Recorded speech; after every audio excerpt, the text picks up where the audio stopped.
Yeah, this is your faithful Amanda Splatts. Almost didn't remember to do the accent this morning. I'm thinking of not doing the quote-unquote accent on these Wednesday streams. Because I want to be a little bit more real during some of these streams. Although I don't lie to fucking people. I don't. I really don't. But, as people, there is a level of theatricality to everything you do. The way you treat people at work, the way you treat people online, shit like that. Yeah, thank you, Nicole. I was making sure my voice was not as fucky as it usually is. Um, Good morning, Nicola. Good morning, Dorothy, Jinx. Not massive plans for today. A lot of my real huge energy is gonna go into King of Fighters tier list today with Cara Malone. I was really fucking worried about that, but luckily, I think I figured out how to do it. Kara turned me onto the Brave browser, which will block all the ads I was worried about. And you see this banner at the top has a solid black back. I'll just fucking show you quickly. I'll just fucking show you. What I was gonna do is, I was just gonna do this, except that the browser you'll notice is gonna be the Fighters Generation website, and then switch between the tier list. But the way you see the barrier at the top, that'll block the tabs and everything. So I think that'll work. I don't want to just straight up show my desktop. There's some shit on there. It's probably not gonna dox me, but you know, because everything in this laptop's name is Amanda Splatts. The old Desert Celeron, I use that for personal shit. Um, so everything on this rig is Amanda Splatts because I don't need something really powerful to like check email and shit. And I still watch most of the videos on my phone because my phone has unlimited data. So we're just gonna be chatting a little bit this morning. Do a little writing. I'm just setting the tableau first. I got the waves going as the background because I initially had this set up as a back. I thought this kind of spoke to my fucking soul, but I realized that it's a little hard to see the writing in open office. I got so pissed when I found out and tried to get Microsoft Office that some time ago that you have to now pay for that you now have to pay for Office every year. And that's infuriating because somewhere out there is an old Windows 95 desktop that still has Office that still works. So an old friend of mine, someone in real life, turned me on to Open Office. And it's Microsoft Office, but it's free. Like all I really need is Notepad, but this will make things a little bit more professional. You're talking about the Robert Landau pics on your desktop back on. There's no shame in my game, Squid. Robert Landau's just the greatest fucking golfer of all time, bar none. In fact, just for the fuck of it, since I streamed Magic Kingdom on. Oh, by the way, Squid, you were talking about the latency last night during the karaoke. Let me know how it is now. Because I changed it to ultra low latency for this stream. It wasn't high latency. Um, I streamed on Monday. I split the Tombs and Treasure and Adventures in the Magic Kingdom stream into two different streams. So that means the only day I'm not streaming this week is Friday. I only did that because Monday I fucked off at the salt mines a few hours early.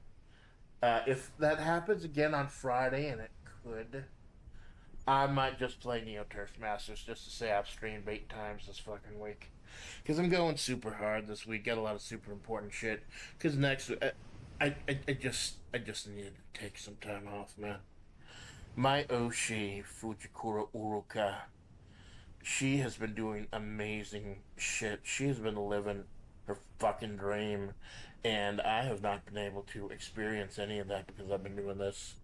I wouldn't change this for the fucking world. I would, but it breaks my heart that I wasn't able to support her as much as I could have during her performances over in Japan and everything. So after I'm done this week, I'm taking the next week off. Um, the plan for next week is I'll come back, barring other shit happening. Next week, the plan is karaoke on Splatter Day, and then Sunday is gonna be West of Loathing Part 3. I'm pretty sure, even though I want to go super long on this Sunday with Part 2 of West of Loathing, I'm pretty sure I won't 100% it. Because after playing for 6 hours last Sunday, I cleared the right side of the map, most of the right side of the map, like I still got the clown thing and everything. And I haven't even touched the Gun Manor DLC. I'm wondering if I could just do Gun Manor as just one stream. The rampant greed sucks. Yeah, fucking everything is a subscription service these days. You've got to do everything, man. You've got to shop around, especially for streaming services. It's like they're forcing you to host your marina. Or with the recent announcements of Capcom, it's almost like they force you to Ruby Heart it. Um, breakfast today, I got a couple chicken wraps with chipotle aioli. I got a monster mocha loca, and of course, block of cheddar cheese. Cheddar cheese is life. Cheddar cheese is love. Lord.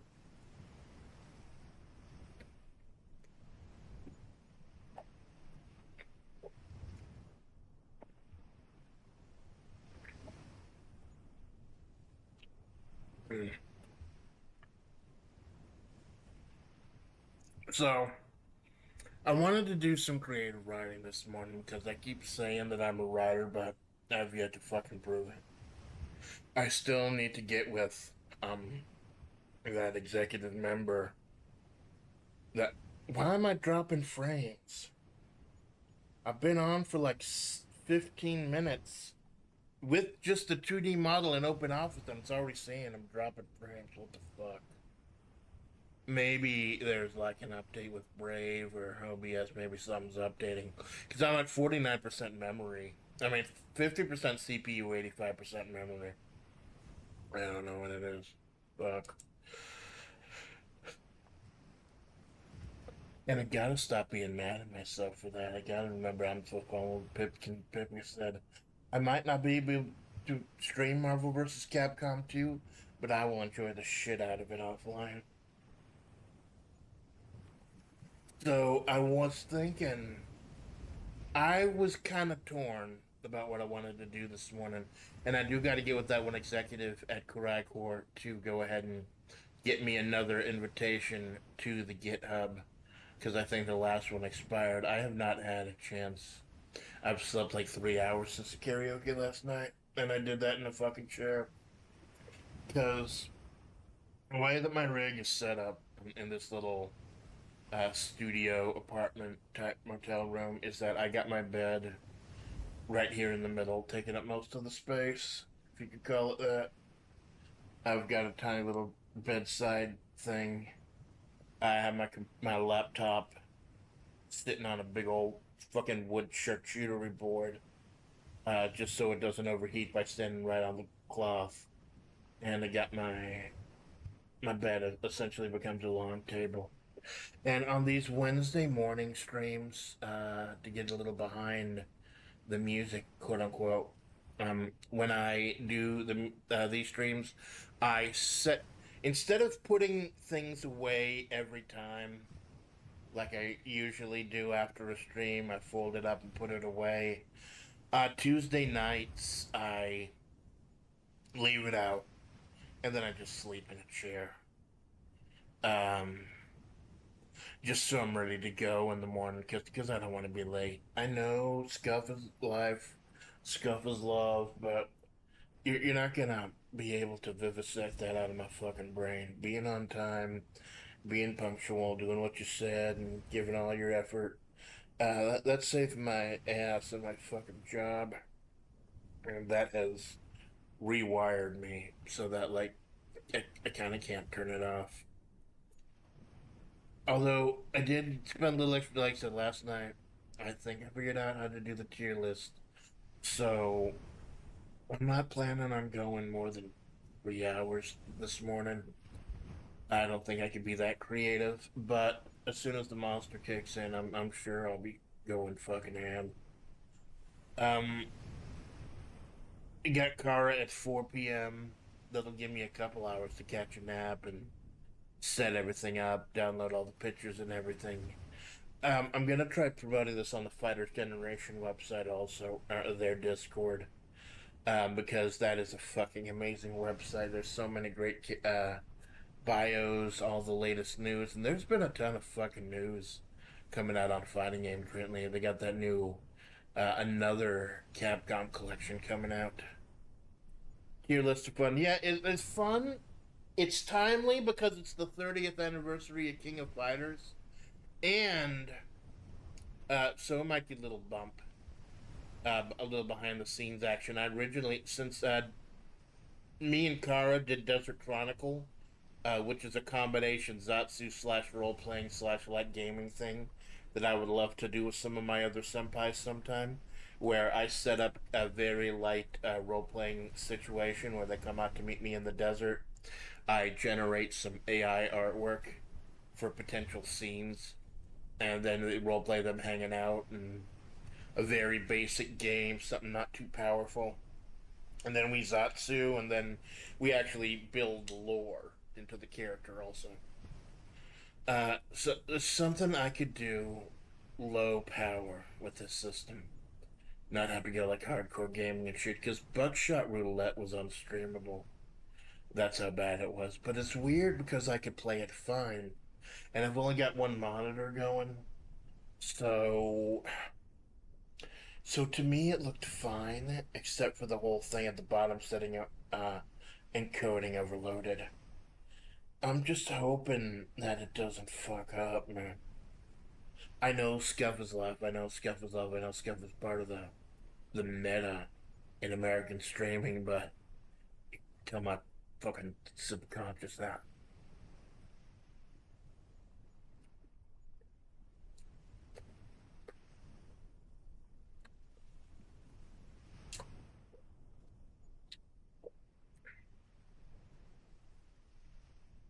So I'm of two minds of what I wanted to work on this morning. Either the origin of Amanda Splatts as Amanda Splatts, or a situation that Amanda finds herself in. And before anyone gives me shit for the fucking pronouns I use, uh, like I said, I don't care if you refer to me or Amanda as him or her. I'm a Babaniku. I could be either. And more importantly, part of that's what part of the Amanda Splatts project is. Openly leaning into the lore, and I openly say that I'm a male VA voicing a female character. Although the vast majority of things that happen to Amanda are correspond to things that happen to me in real life. I still see Amanda Splatts as a character.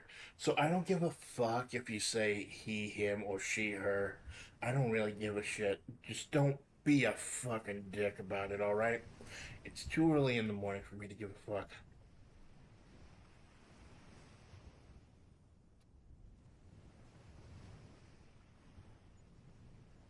Do we get to vote? Yeah, sure. Let me finish this rap.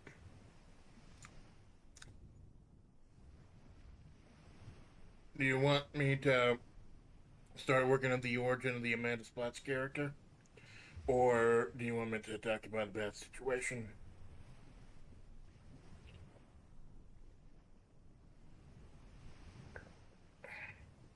I usually chug the monster before anything else. Straight origin lore, alright, I'll give it a few minutes. I tell you, I still haven't had a chance to do my laundry. It's been fucking miserable. Uh, you gotta go all the way down to this one fucking place if you want quarters. You'd be surprised how many laundromats out there don't actually provide quarters. And the bank can be a dick about it. Like you go there to get a whole bunch of quarters and like, no, we can only give you like $20 worth of quarters. You're a fucking bank. You've got all the fucking quarters, man. Chill. I can't chill though. But yeah, it's like Brian Zane says, like what you like, don't be a dick. You want your story to be good. Yeah, let's go ahead and do that. I don't want like the way that some of it's been told beforehand. I don't want to retcon some of it, but considering that this is all told from the perspective of a character who was in excruciating and crippling pain at the time, maybe her vision wasn't the clearest at the moment it happened. So I'm not retconning anything. It's just maybe Amanda at the point when she got run over and splattered across the road was not the most reliable narrator. But then that also brings up the question: do I want to make this in first person, or do I want to make this? I think the waves are getting a little loud. I can't actually hear them because I set them as a background object, but I can see the green bars underneath. So I don't know whether I want to rate this from or first person or third person. I figure maybe third person would probably. Although I had an idea for the shit I wanted to write for the blog, and I wanted to call it Missives from the Desert. Then I looked up what a missive was, and it's like a letter. So those would kind of have to be in third person. That might be fun. That might be fun writing in a letter style, because that gives you a little more direction on how to go, like who you're writing it for and everything, who it's directed for. Like Bram Stoker's Dracula. Y'all remember fucking Dracula? Y'all know fucking Dracula. The original Bram Stoker's Dracula. That was a series of letters. I read that shit long ago. It was pretty compelling.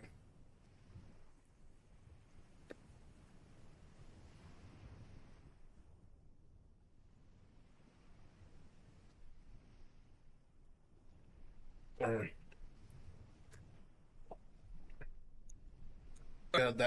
oh shit, that woke me up. That fucking Chipotle aioli is spicy as shit. Mm. I gotta be particularly careful. I don't want my shit to spill on my bed. Submissive squid, you are a pistol man. So I don't know how well I'll be able to communicate my thoughts in the creative process.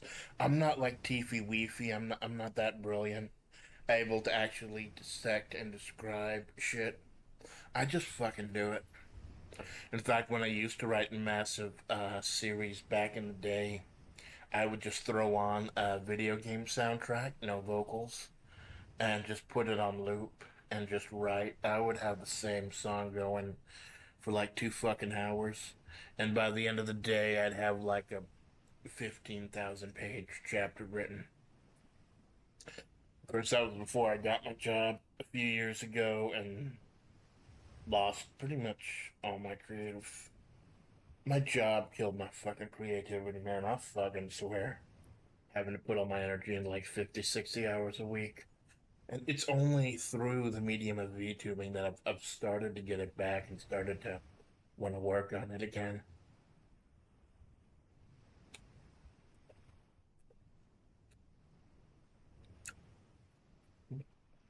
And I think that maybe that's one of the reasons why I'm not so mad that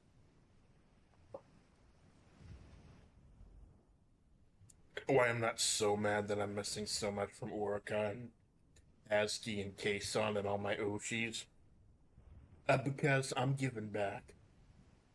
I'm in the process of all these years keeping me sane during the COVID pandemic and everything. I'm starting to give back. I gave back by posting and creating those 7 AI characters to the Mongolian document, and this is part of it too.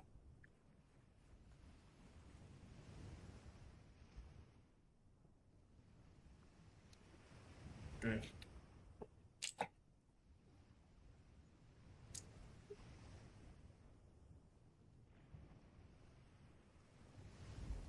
So there goes the chicken. I'm gonna just let the block of cheese sit out. I don't even know if I'm gonna eat it. So, so now I'm gonna go ahead and get right and just make sure you don't burn yourself, buddy. Burning myself out. That's what this is about. I wanted to go as hard as fucking possible this week. I'm taking a break next week. After I'm done with West of Loathing on Sunday, I'm taking a break until next Saturday, next Splatter Day. The plan is because I don't think anyone is gonna be pissed if I take some time off around Labor Day. I mean, it's good as I'll be working on Labor Day because salt mining is an essential service. But I think no one will be mad if I take time off then. I came on. Hey, thank you for stopping by. Just kind of waking up because like I got 3 hours of sleep in a chair this morning. But I originally set up the Wednesday before the pool streams at like 5 a.m. and 6 a.m. because I'm a little bit more unfiltered at this time of morning because I really don't give that many fucks. So I just kind of go off like when I was bringing up deeper shit rather, during the Street Fighter One stream while Adon was kicking me in the head for a fucking hour. The morning streams are all supposed to be a little unfiltered, and forcing myself to be more unfiltered by being groggy as shit. Because the, because don't get me wrong, I do have to get up at 3 a.m. every morning for work, but I'm not lucid until I get to the office. Like try to talk to me during that time period. It's not gonna fucking work. So gonna be working on the origin. I don't know how long I'm gonna go this morning. Karaoke last night fucked my throat up a little bit because I went ahead and intentionally did a couple of challenging songs, and one of them, "Daylight" by Aesop Rock, I nailed it. I feel like I fucking nailed it, but it fucked my throat up, man. So I got like some vapor spray and shit. I may have to let Kara speak a little more than planned during our KOF collab today. And oh, my mouth has stopped burning from the Eoli. So go ahead and get something on paper. Like I said, sorry. I'm using Open Office this morning because fuck paying for Microsoft for something that I've got free for years. So I'm gonna do the origin story of the thing you know as Amanda Splatts. I'll probably go back over and fuck around with it before I post it. But yeah, can't I can't say I'm gonna get too deep into my creative process. This is essentially gonna be a Zatsu, and I'm fucking dropping frames already, man. I'm only running Office and Brave and Chat, and I'm dropping fucking frames, man. I hate myself. Fuck. But I didn't get the encoding error, so I don't know what it is. Maybe it was just me switching back and forth between the two. But if this happens this afternoon during the King of Fighters stream, it's gonna be a fucking disaster. And it's that's how I am, man. Being a perfectionist at work, um, I'm not gonna dox myself by saying what salt mining is, but I feel like this fastidiousness I have that I try to apply to streaming at work has actually saved a few lives. Not to brag, I'm not bragging at anything. I could not do anything on my own. I have amazing coworkers. I have amazing employees. I've got amazing bosses. That's one of the few reasons that I stayed at the salt mines as long as I have, because I don't have It's fucking weird. I don't have problems with any of my employees or any of my coworkers. It's fucking great. And I like, even though we have to deal with so much shit, I like coming into work most days, man. That helps. That really fucking helps.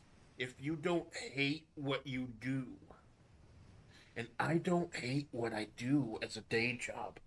It's just I don't know how much longer I can physically do the physical part. I have to write stuff, do much, just use text documents, not going to pay my. Open Office, Kai10. Open Office is Microsoft, but it's all free. Let me see if I can find the right website for you. It's a full suite. Full fucking suite, but it's free.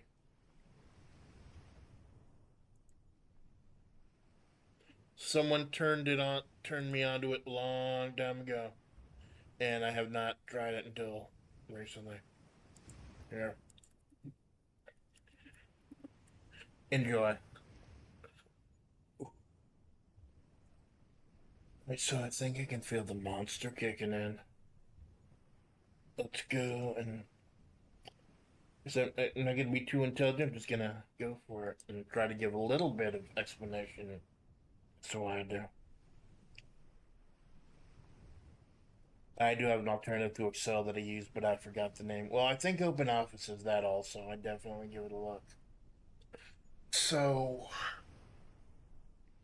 the shit I'm writing today does not compare to the shit I used to write. I'm not gonna dox myself today by saying what I used to write, but it was a lot more tight and episodic, like a television series.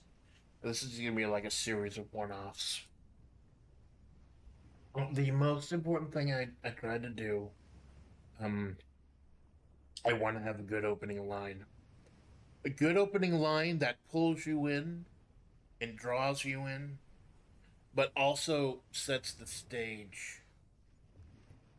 I'm gonna resize a little bit so I can see the mic and waves audio, and I know that messes with it in. I know that messes with it in resizing. Actually, I like how that looks. That's nice. Get my bitch ass out of the way here. Don't look at my fucking ass, drip. Don't look at my fucking bony ass. Okay, so I always like to start, and this is the difficult part. Like with most people, starting is the most difficult part. But I always like to start with a good sentence that not only pulls you in, but helps to set the scene. Because I really do believe that the first line draws people in, and people read that first line, especially with the way some of the older websites were formatted. Sometimes you only see the title and that first or second line, as well as all the tags and everything. So we need a good first line. Now, for the few people who I honored and have actually been following Splat lore since the beginning, I wanted to go and also explain in the first line that first couple lines that this may be more of a clarification of what I spoke about because I did speak about this during my debut. Although I'll be completely honest, I was so fucking terrified during my debut, man. that I had to go back and listen over it. The biggest lore dumps I remember, and I look back over, were Desert Chronicle and the for episode one, Desert Chronicle, and the debut. So I've scraped together some of that. I got that in mind. I don't. When I wrote the TV series, I had pretty fastidious notes. I kept everything tight and everything because you need continuity.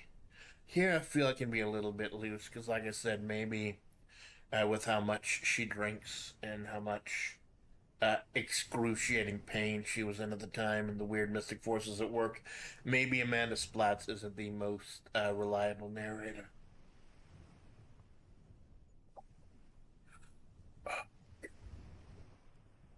To that spicy aioli, the chipotle aioli, and I drink the Java coffee. It must have like milk in it because it helps kind of soothe. You're not supposed to drink fucking water if you get something spicy. You're supposed to drink milk, and this is fucking helping me. Okay, so I've been mulling around the first line.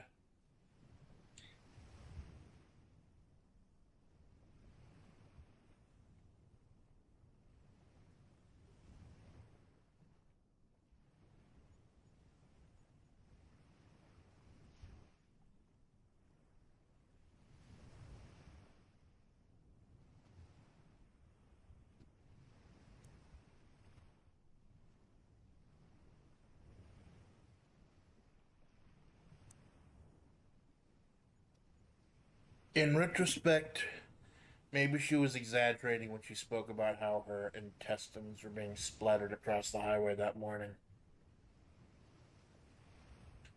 I kind of like that because it sets the table immediately. We're talking about a roadkill. We're talking about soft retconning or explaining, and we're talking about how some horrible things did happen. But if you don't know anything about Amanda Splatts, you would have fucking questions and you'd want to keep reading.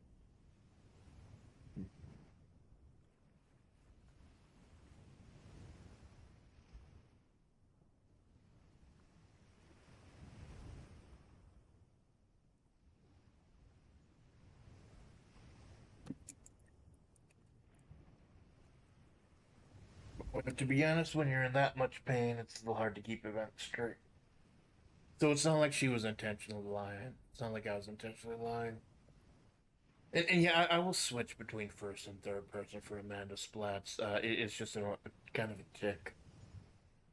But I feel like my audience is smart enough to understand what I'm saying due to the context clues. Like, not insult my fucking audience. It's a weird place. Like, I know I think on a different wavelength from a lot of people. I don't want to insult my audience by explaining shit. But then I also have to realize that not everything is as obvious for me as it is for everyone else. So I got this fucking weird line I try to walk.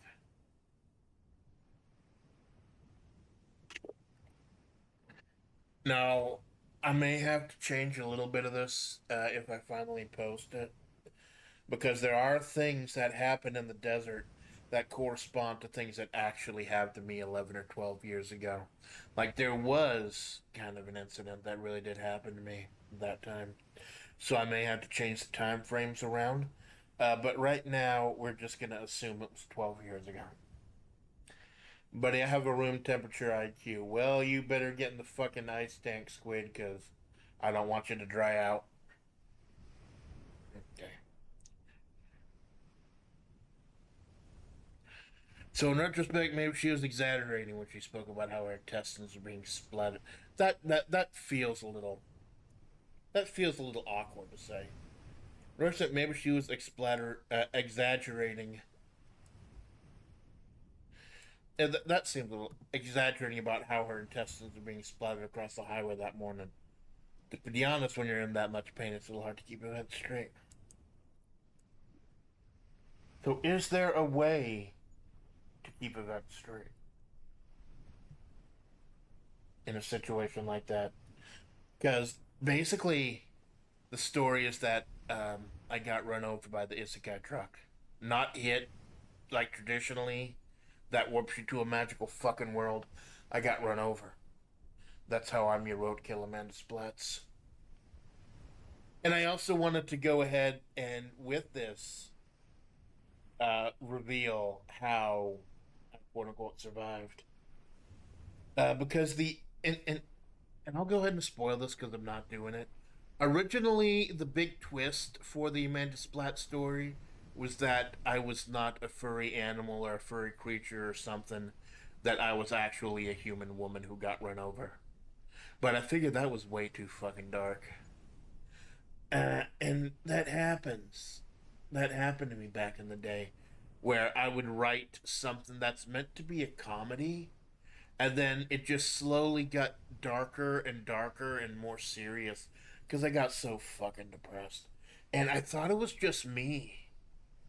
Nah, it's like a thing in anime called Last Act Syndrome, where suddenly everything turns fucking serious.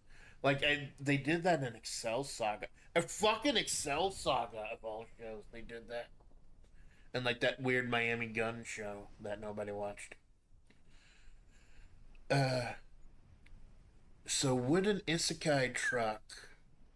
I've not, I've not gone into the isekai aspect of it. Thought about how that might be.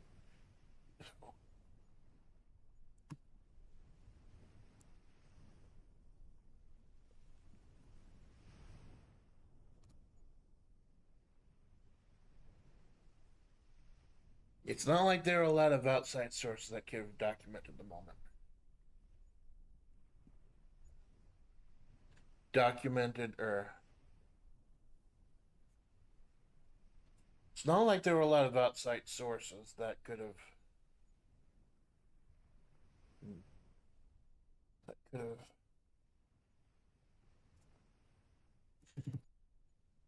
annotated the morning's events.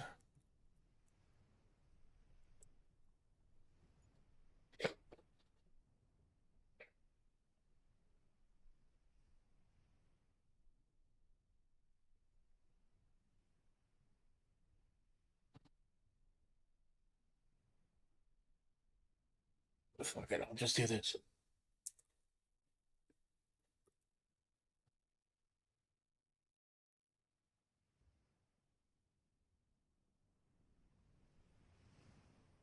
Desert, as the locals called it.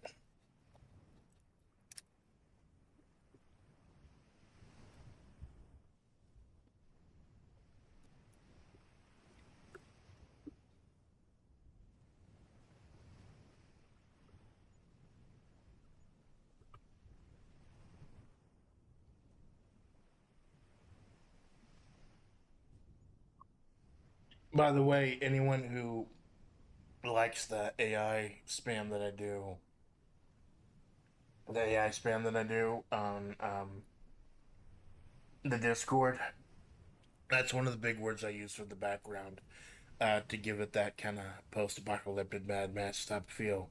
Decrepit, decrepit in a decrepit blank in the desert. That gives me the perfect aesthetic.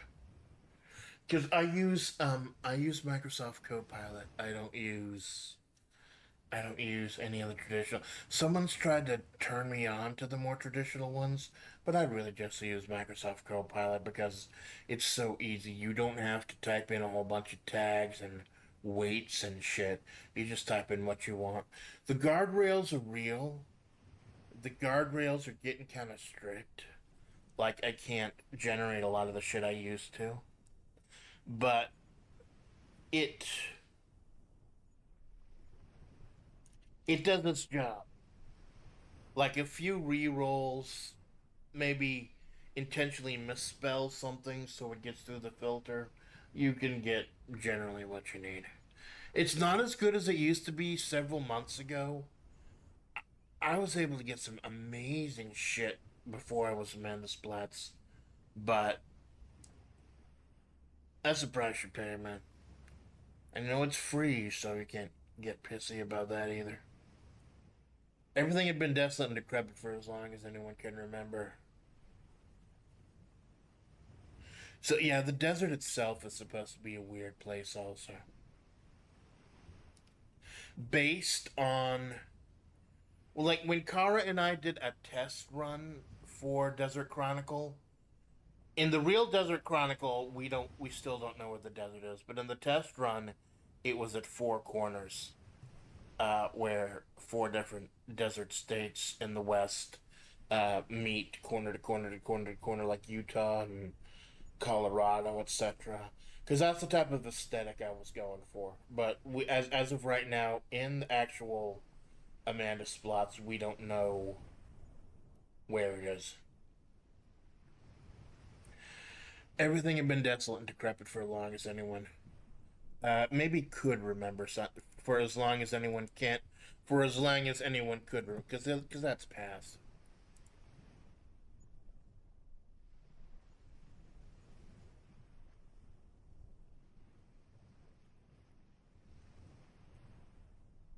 A a jackknife semi.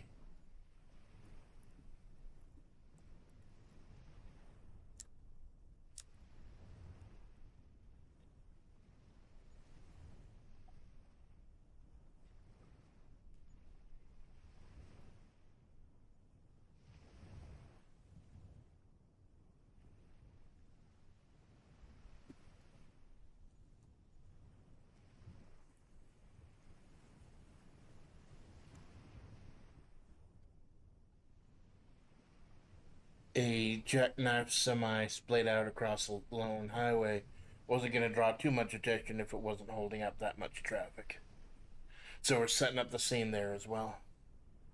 Who would be the contest? A crow, a cactus, Amanda. We're going with omnipotent third person right now. Um, Maybe a surprise as if someone is actually narrating it. But as of right now, just to kind of get a solution, try to nail down some of the lore, which we could always retcon later if we need to, we're going with omnipotent third person.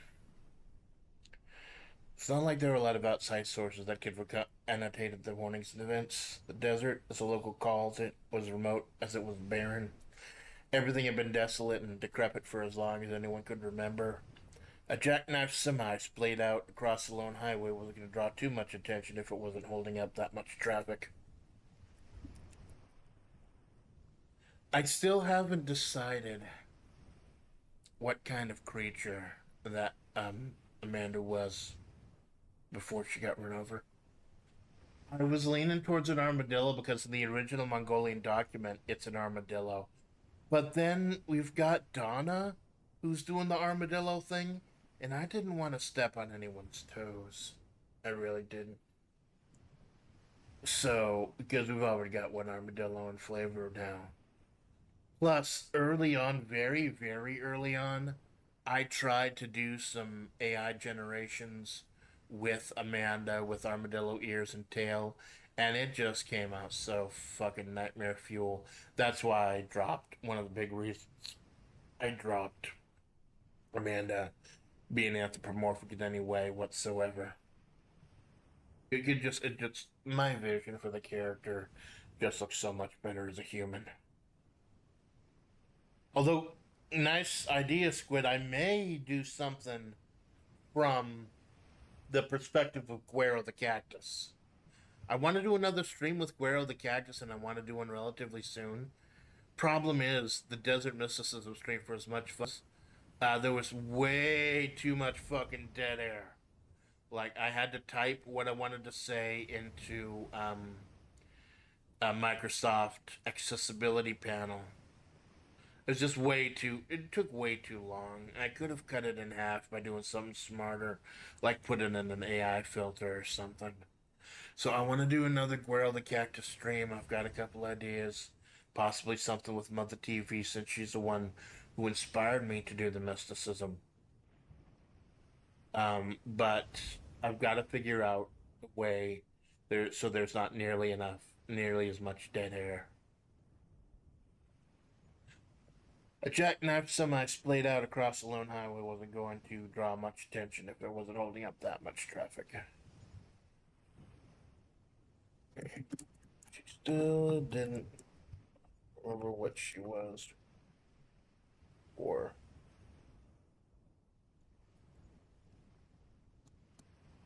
I like that expression, the rubber meets the road. Because, it's a generic expression about, driving, going fast. But also, if you're roadkill and the rubber literally meets the road, that means it's. That means you kind of gone splat.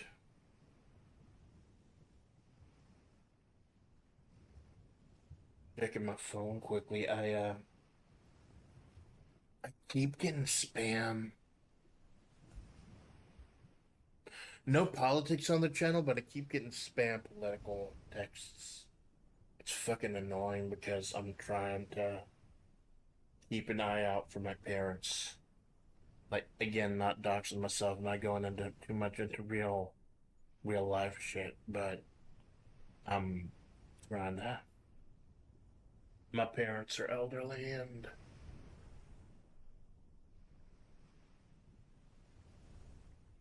what about being a badger based on the white and black colors? It's actually supposed to be black and yellow, Jinx. Black and yellow and that was one of the nods I paid to the original creation in the Mongolian document. It's black and yellow. Uh, oh, I like that. Thank you, Squid. She just didn't know what she was before the rubber met the road. I almost wanted her to be some kind of mystical creature, like a jackalope or a wendigo or something. But it had to be something that was small enough that it gets crushed under a wheel.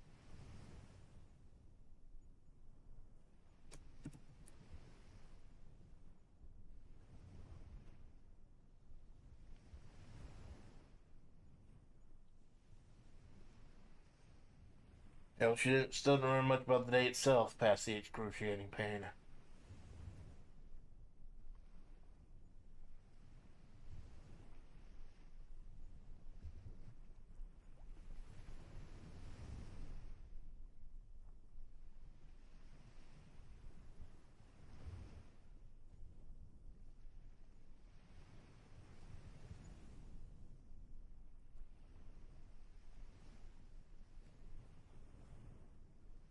She remembered a lot of screaming, she remembered a lot of pain, and for some reason, she remembered a lot of chanting. And that kind of leads into I had been stressing for ever since the origin. I felt like just being revived because it was Isekai felt a little cheap. So I think I figured out how I can kind of add extra layers to it. And she like her origin story is like a literal roadkill stew. Now there are a few different aspects of the actual story that I want to. Is the cheese soft? No, the cheese is still a little solid. Aspects of the story that I feel need to be cleared up.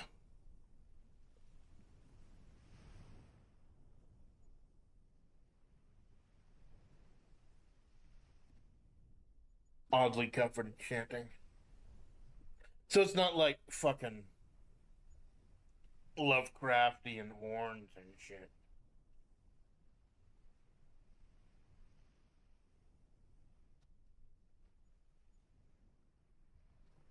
Okay, so how do we describe Truck-kun without describing Truck-kun?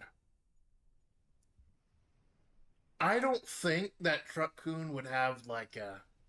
It's not like a real trucking company, which I have a little bit of experience with, where they just have a fucking dispatch center and like 30 fucking Truck-kuns in a yard, gassing them up, changing the air in the wheels and shit. I'm pretty sure there wouldn't be a Truck-kun depository or something. I think they're just like independent. So let's see.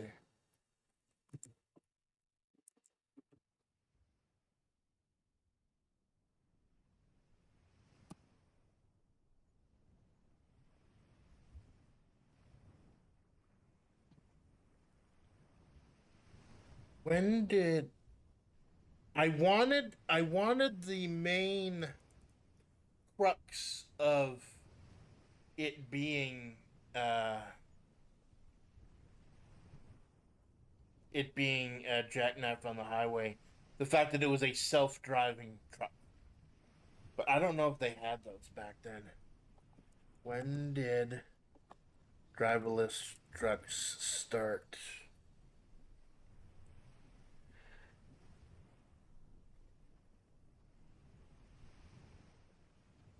Rio Tinto began expanding its fleet of driverless trucks in.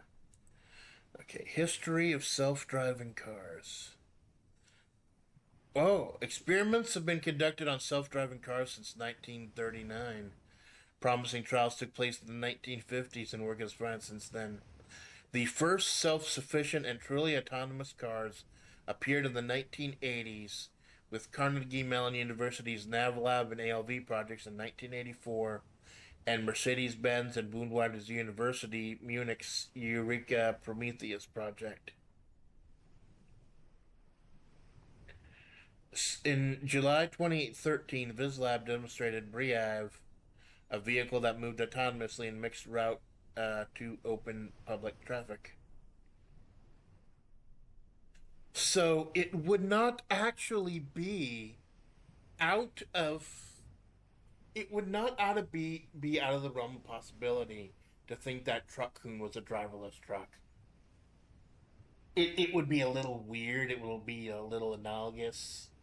Like again, I don't want to fucking dox myself by talking about shit I used to write, but I wrote part of a western once where it was in the late 1800s or mid 1800s, and a character had a shotgun, and the shotguns weren't that popular yet, but they still had prototypes at that time frame. So he just had a prototype shotgun because he was an heir to the Winchester family or some shit. So it looks like it's possible that it was a self-driving truck. So a cursory search of the truck's origins after the fact turned up nothing.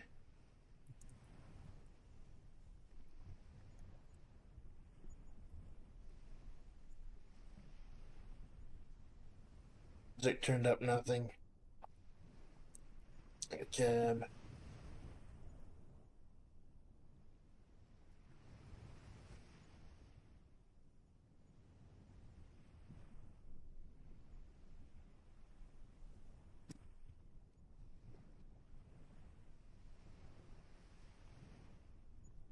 It wasn't out of the.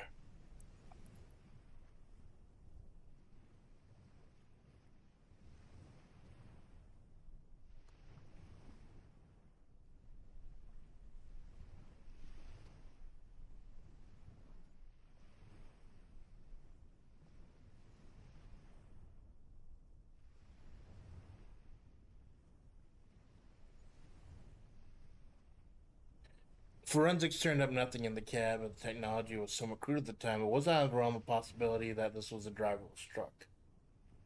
Things and systems out there that just didn't seem to make sense. I assume anachronisms are always difficult to deal with. Yeah, that is why I don't like writing period pieces. Even if it's something that takes place in the 90s or 2000s, which is the time place I'm most familiar with.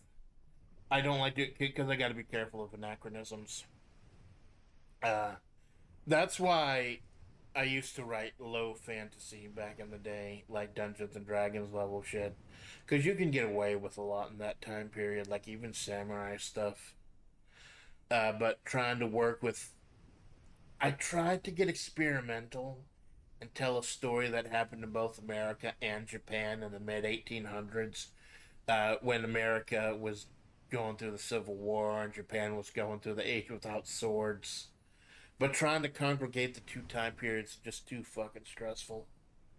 Like no one but the most obsessive person is gonna nitpick the tiny little fucking details of that.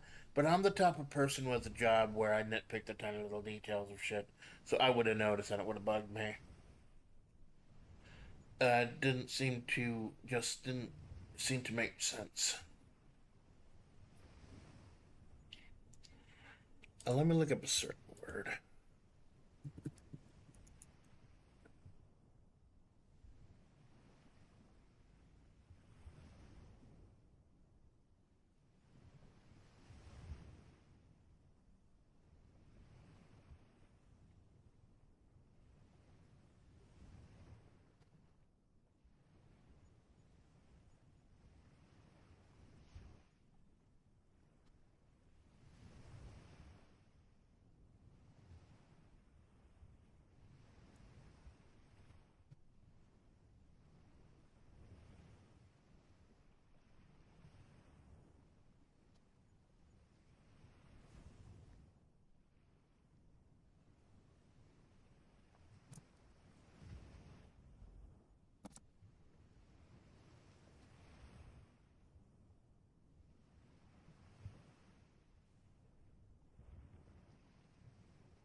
And all searches for the apparent company listed on the side of the truck, International Sick Eye Holdings, it came back negative. You get it? International Sick Eye, Sick Eye. I don't want to insult people by just saying it's isekai, but I think that may be a little bit enough of a wink that people will get it. The all searching for the parent company listed on Sidetrack International Sikai Holdings came back negative. Now we got to think of a reason that why they would have just dropped the case and not looked into it after the quote unquote accident.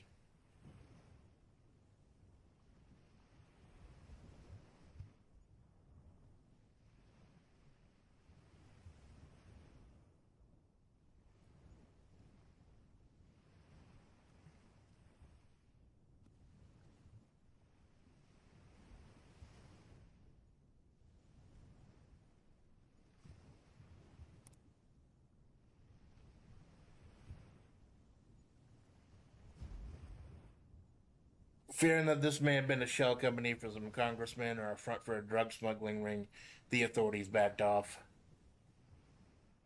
I figure a lot of shit just happens in the desert.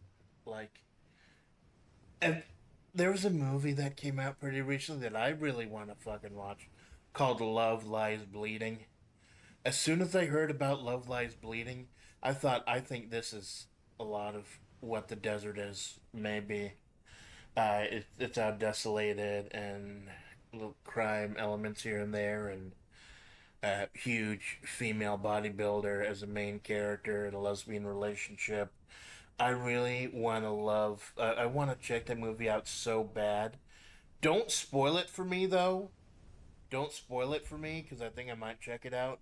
But I was told by a reliable source that as amazing as the movie is, like the last 10 minutes will really fucking piss me off.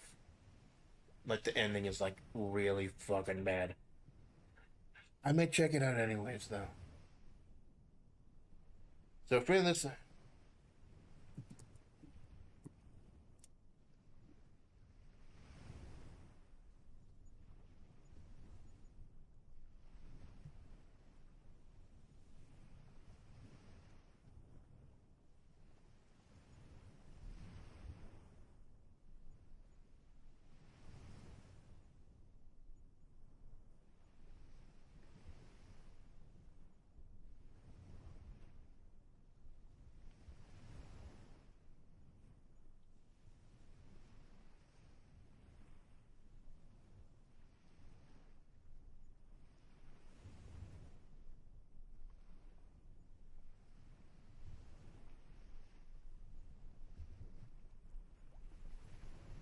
besides, those same forensics determined it was only animal matter splattered across the roadway, and who cares about little splatters in the middle of the road, right? I'm not upset. I'm not straight up saying splats, saying that it was splats, but the way that it's worded, the word splatters, you can infer that's what I'm going for. So we've gone ahead and set up the scene. The truck is jackknifed. The truck ran over some animal material. then jackknifed. It was a self-driving truck. Whether it was due to technology or due to the isekai magic or whatever, and then we have the authorities are no longer looking into it.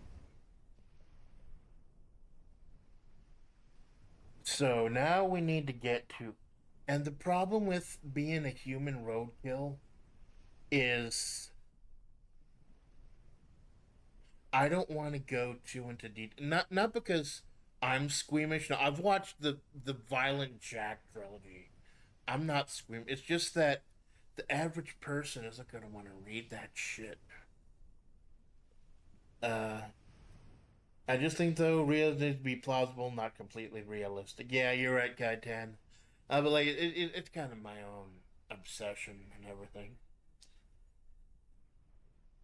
Okay, so now we need to get we've set the scene as much as we could. So now we need to go ahead and this will be a little bit easier too because this is actually a story that Amanda told Kara in Desert Chronicle, the next part.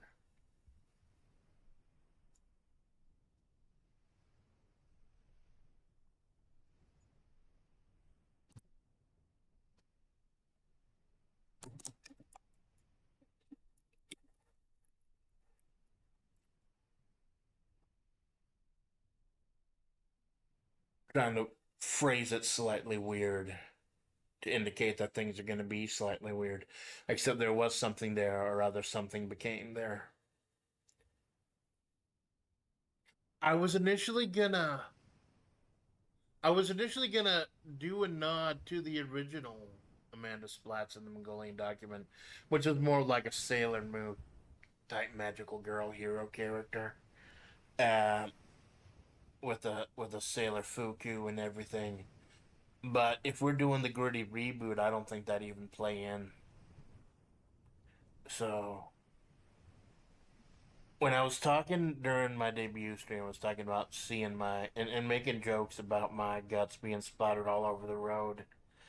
But maybe, much like Amanda exaggerates her drinking and shit, maybe that's just her trying to be cool.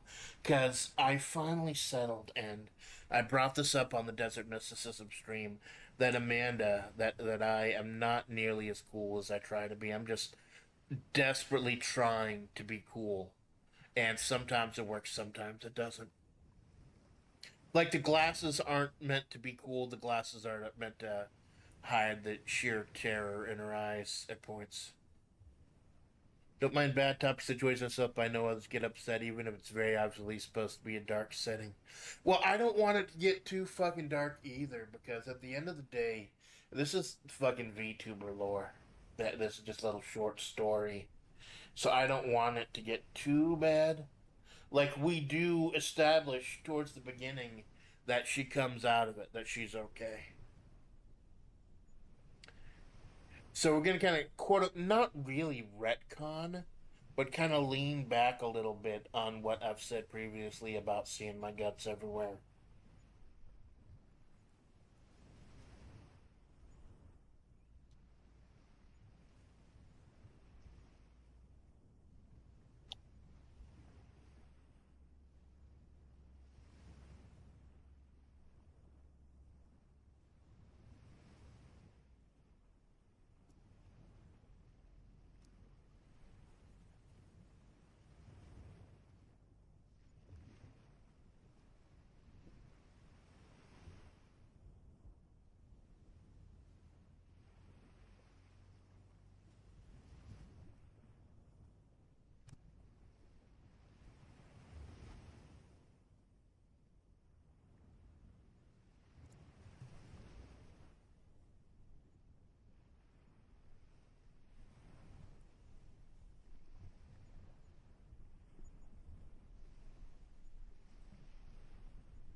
She may have exaggerated about seeing her actual guts strewn across the road.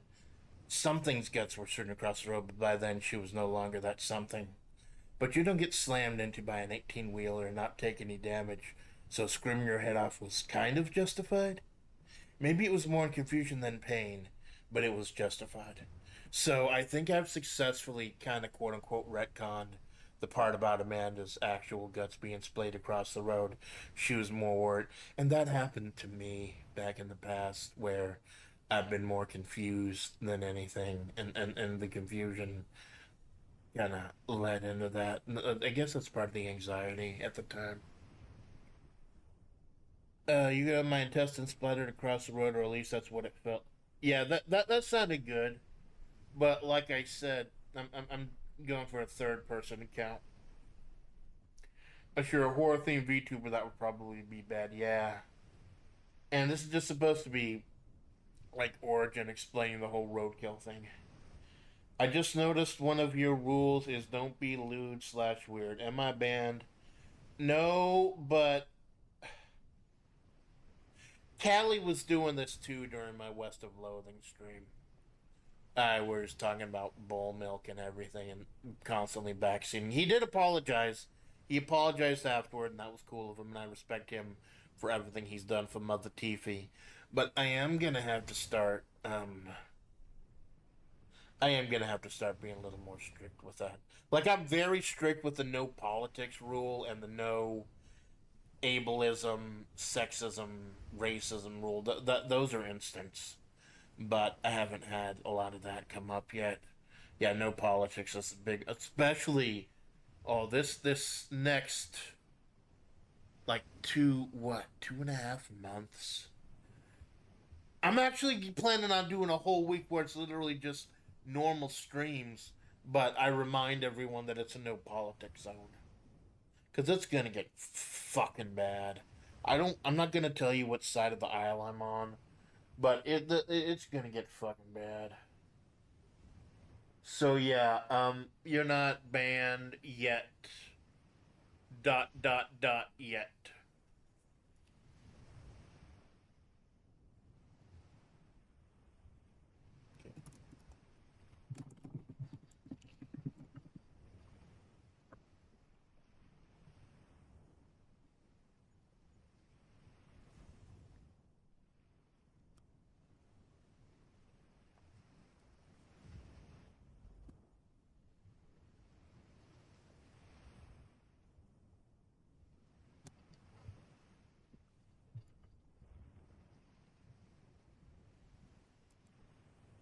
And when I thought about the fact that there were paramedics coming out to save her in the story about why her name is Amanda, that also made sense. They wouldn't save her if she was actually splattered.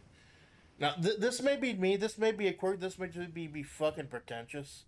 But I do occasionally like to insert the names of brand names over certain things here and there just to give it a little more flavor.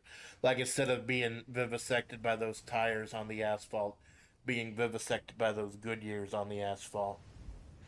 In a way, that made sense. The paramedics wouldn't have bothered to help her if she was actually vivisected by those Goodyears on the asphalt. She seemed to be worth saving.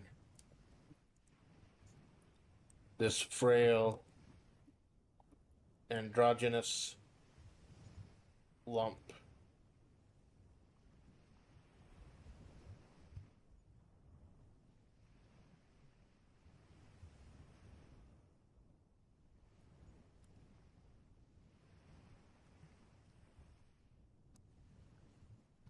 This frail, androgynous, spindly lump in the middle of the road seemed to be worth saving. Added that rule because I can't shut up about. Well, I can't shut up about Robert Landolph either. That guy's a fucking sex god. I think it depends on the brand. Some brands everyone knows, others not. So, well, I thought Goodyear was simple enough. That's popular enough one. This frail, androgynous, spindly, androgynous, 6'6", spindly lump in the middle of the road seemed to be worth saving. So right there in that sentence, I've gone ahead and described Amanda Splatts' quote unquote new form.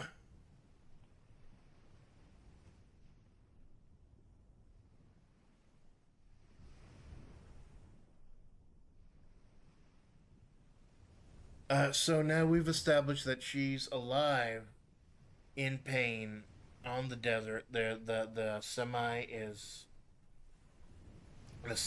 there in the middle of the road, already jackknifed, and now they got a couple people taking her to the hospital.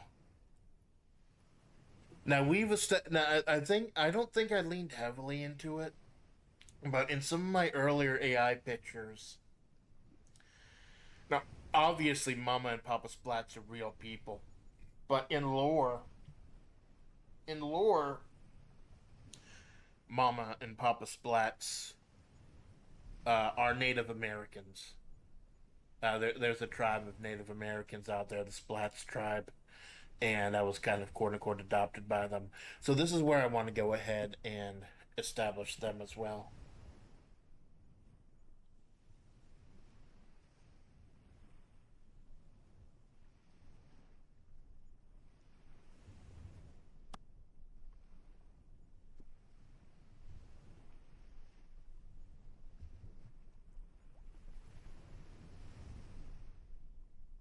The nearby Splats reservation.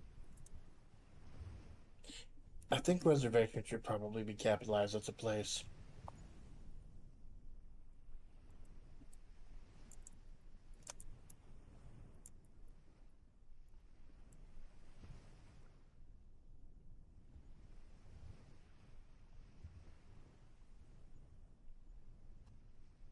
Yeah, that the place where she got ran over, splattered by the Isekai truck. Uh, I'm referring to it in the future as where it happened, because Amanda did take Kara to where it happened when we discussed the lore part, and I tried to establish some lore for Kara as the Cosmic Caramel. The nearby Splats reservation being within spitting distance of where it happened, as she'd call it from now on.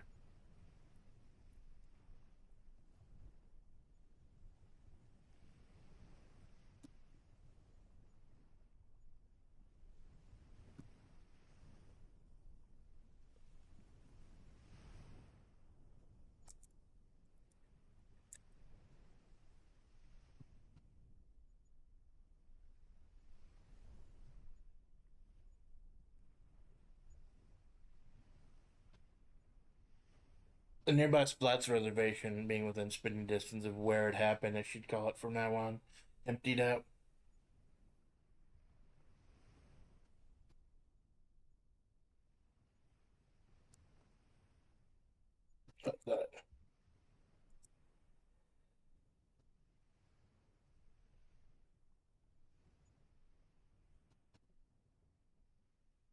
Some wanted to see if they could help this man, woman. Some just wanted to rubberneck. But they were there.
And as she stared into the sea of concern by the worn faces she'd eventually come to call her family, she heard the paramedics argue about just what they should consider this pale lump they were pouring into the ambulance. I'm going to go ahead and take a little text directly from that scene.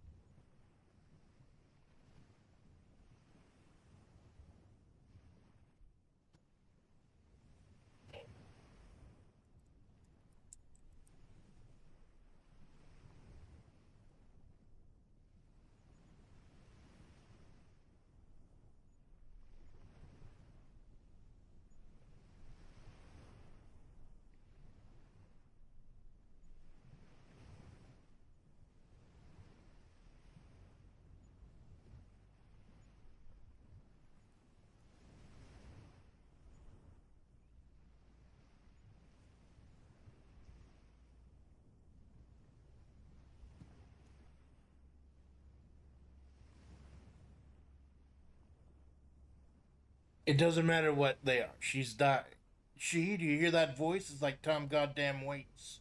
She's a man. Duh. She's a man. Duh. A man. Duh. So my name became Amanda.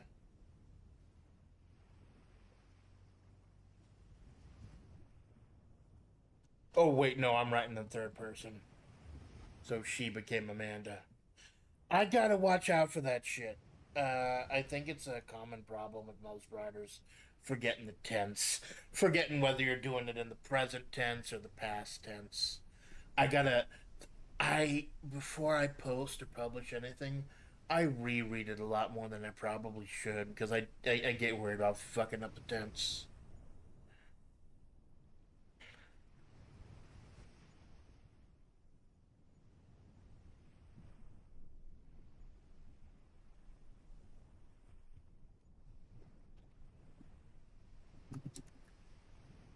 It's it's shit so many.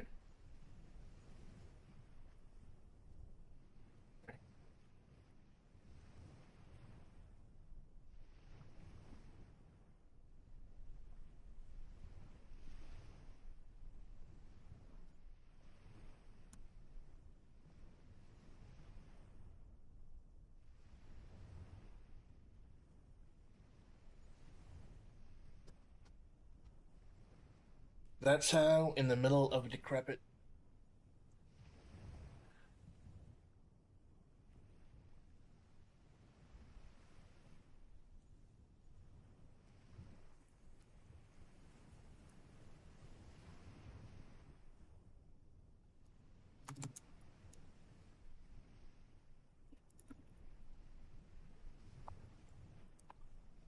Is that how you spell barreling? No, I just wanna keep dropping more frames. What the fuck? I wonder if it's just because there's not as much room because OBS is recording everything. I gotta clear out all my test recordings. I want to save all the full streams I do, but I'll probably back them up to something. Yeah, 49 CPU, 83 memory. I don't think it'd be a problem.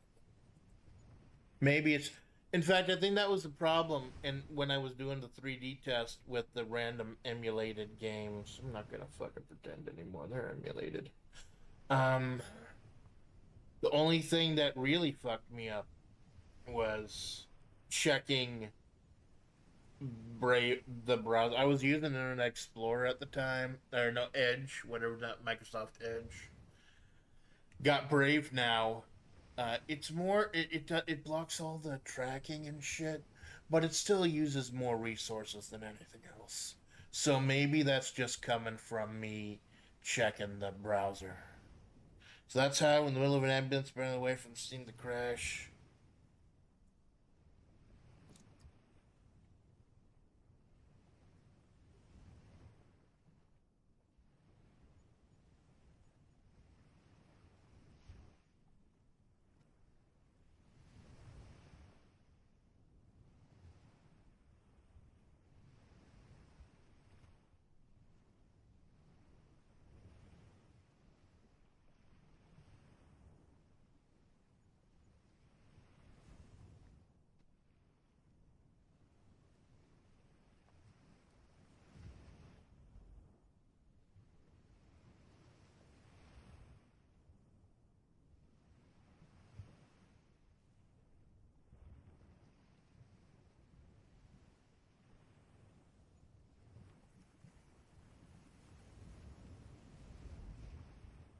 And that's how, in the middle of an ambulance barreling away from the scene of the crash and a truck meant for one patient, two paramedics, but I'm also crammed with 10 Native Americans praying and chanting in a language Amanda couldn't understand but would grow to find comforting, she became Amanda Splatts.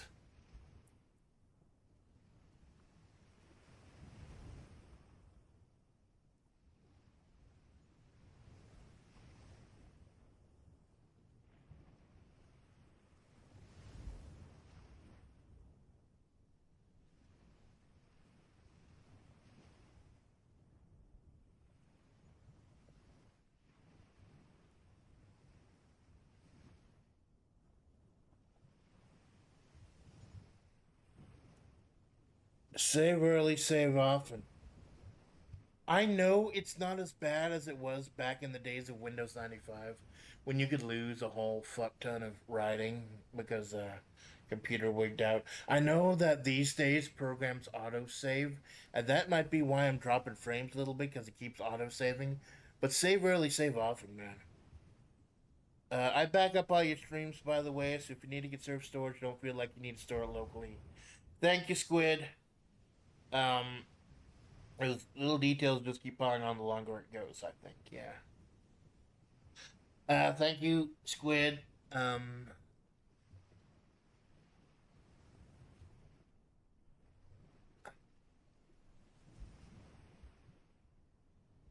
th- does that mean the King of Fighters 2002 stream was archived as well? Either way. Either way. So we have now established, uh, I think we've established a lot in just the page that something got run over, became Amanda Splatts because it got run over by what may or may not have been an Isekai truck. It was quickly swept under the rug because no one could figure out what it was. Native American reservation came out to take care of her and eventually made her a family, and that is how she became.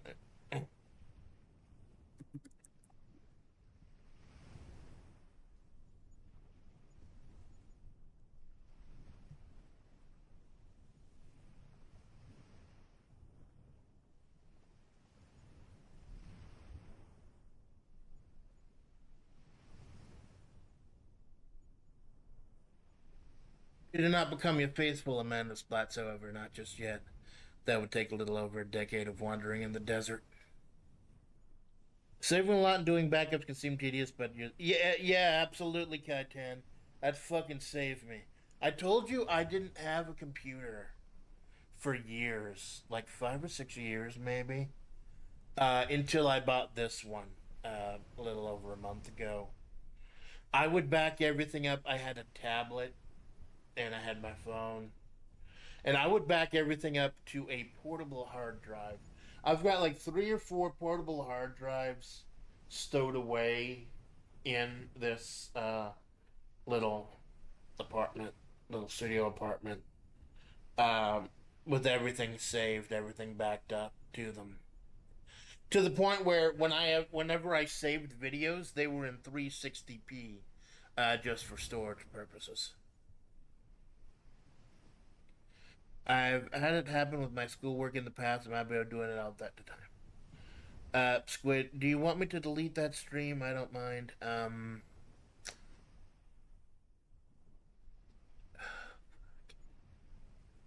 No, no, no, don't delete it. I go on about lost media and shit, and things like disappearing. So I'm just gonna keep it off of my channel, but yeah, go ahead and keep it as part of the archive. I don't think the breakdown was as bad as I maybe think it was at the end of the KOF 2002 stream, but I didn't want that sitting on my channel. So no, just leave it. Just leave it. I've had it happen with my schoolwork in the past. I'm happy I was doing it at the time. Damn right. You're damn right. I One time when I was trying to sort things and organize things, I accidentally right click deleted, and I stopped myself just in time from losing everything. And it was a good thing I had backed everything up a couple days before. That really saved my fucking ass. Save oven. I'm gonna have some cheese.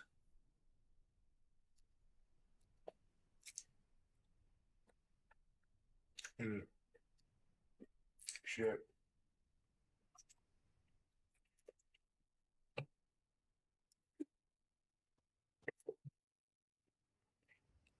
So we've established how it happened. Um, we've established that he was isekai, kind of. Something got run over. Something in the desert got run over. and got isekai'd and became Amanda Splatts. In fact, that was kind of a joke. Why is she 6'6"? Because she was kind of splattered out across the road, kind of spread out. But honestly, being that tall, nearly 200 centimeters, that's just paying homage to Kiryu Gogo. I miss Kiryu Gogo.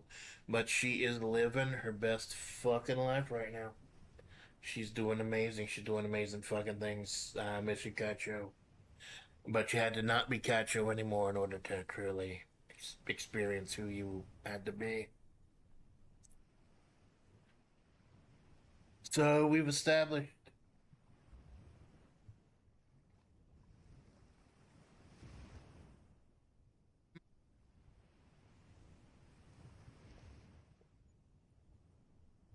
Back a little bit. I think I have an idea.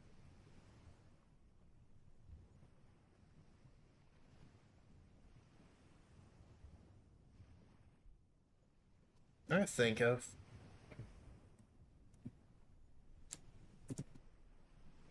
I think I've had a fucking idea, man. Mm, Heard it, man. Let's see if this exists.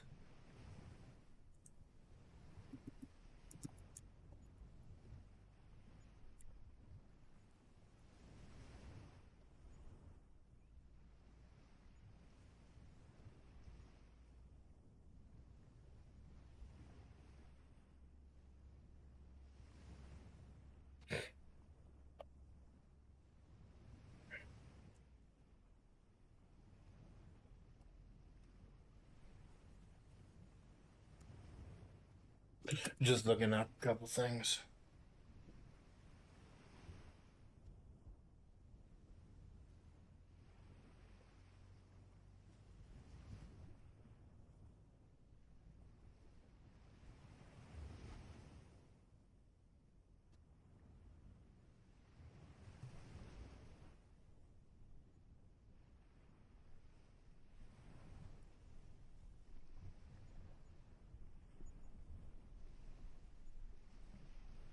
I'm just browsing.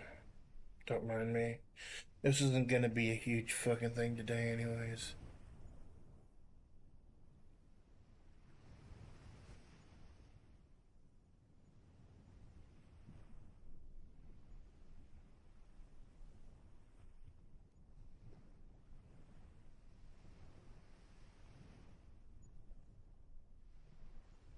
I think I figured out what Amanda Splatts is. It was.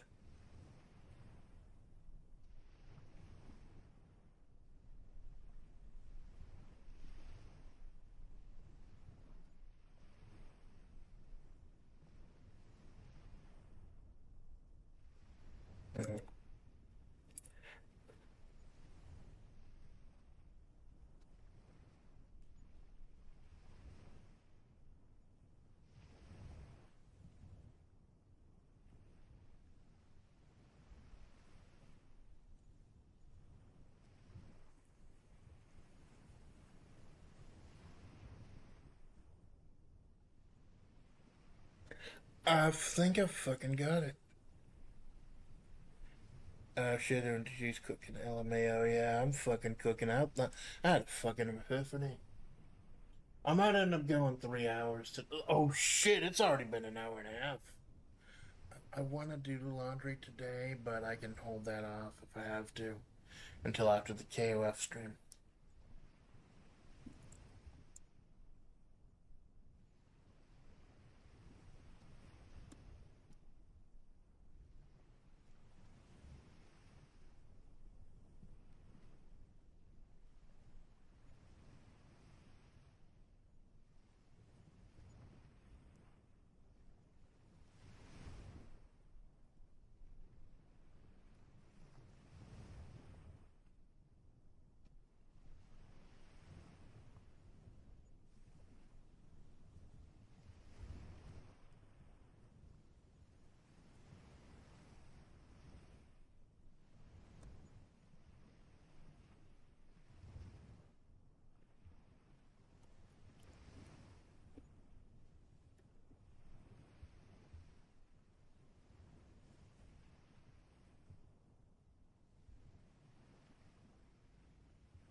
There we go. And right there, we go ahead and give away the plot. Go ahead and confirm what everyone's thinking. Some just wanted to rubberneck, but there they were, and when they saw that the remains of the sacred beast splattered across the road by one of man's mistakes, because leave it to an isekai truck to have the power to make roadkill out of a sacred creature.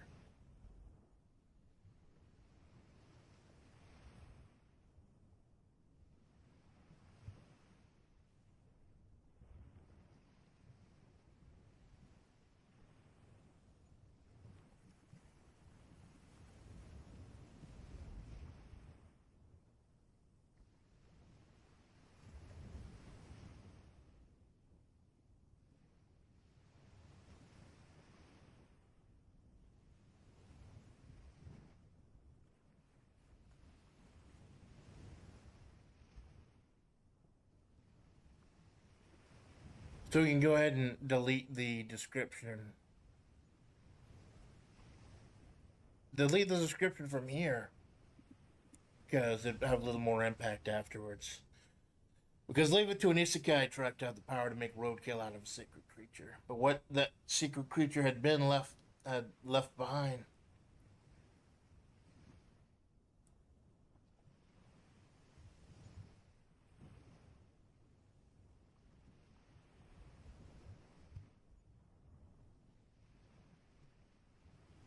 That secret creature was a 6'6", vaguely feminine, pale, spindly, androgynous lump that was screaming in pain, howling, as it were. That's it. Amanda Splatts used to be a cave.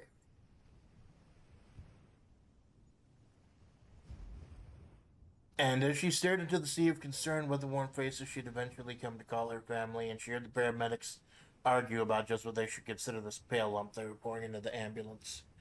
It doesn't matter what she is, she's died. She, do you hear that voice? It's like Tom Goddamn Waite, she's a man. Duh. So she became Amanda. That's how, in the middle of an ambulance barreling away from the scene of the crash in a truck meant for one patient and two paramedics, but now also crammed with 10 Native Americans praying and chanting in a language Amanda couldn't understand but where to find comforting.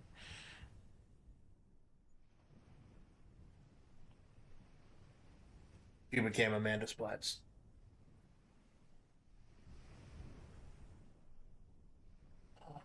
Fucking. So, used to be a coyote. I think that makes more sense than armadillo for that region.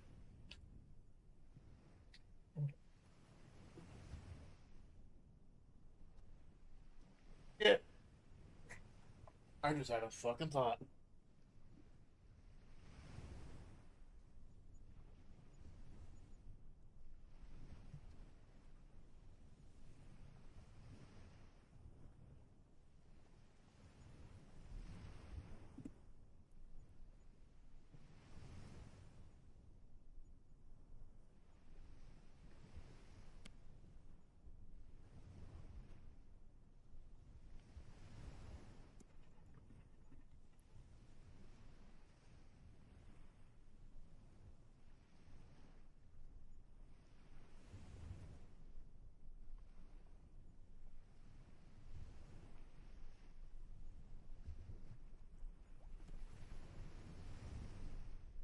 And that also might explain why the desert is so difficult to find these days. One could theorize that the area's guardian spirit gone, the desert would have to find some other way to protect itself. So we've got light Lovecraftian element. I don't want to go too heavy on the Lovecraftian elements because everyone does fucking Lovecraft. So I'm just kind of touching on Lovecraftian elements here.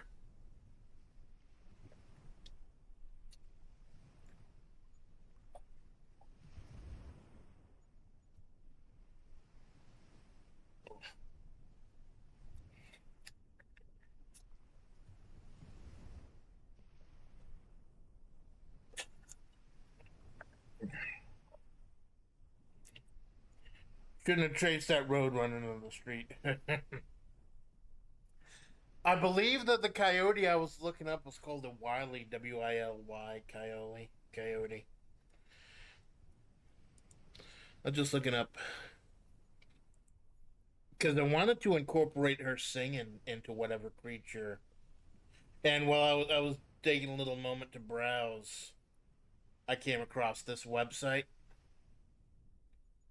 That might be interesting to check. See coyotes howling. Uh, what types of things do they communicate verbally? Warnings, hellos, happiness, joy, anger, distress, disapproval, dislike, pain, whereabouts, some of the things. Now, obviously, this is just a random website, so I can't 100% say how accurate this is, but it is interesting. CoyoteYips.com.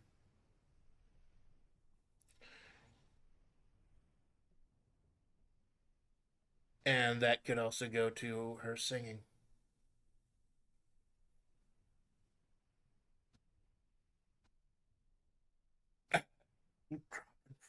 Frames. This is gonna make tier list a fucking problem. I'm gonna have to shut so much shit off. Like, I already shut off the Discord. I'm gonna have to keep shutting off so much shit off, especially during the tier list.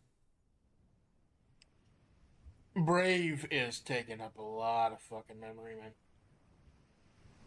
Like, it's taking up 1,623.1 megabytes of memory, Brave browser. Next thing is the Steam client that's just taking up 265.9. But I'm only doing 35 CPU right now, so it shouldn't be really that fucking bad. Yeah.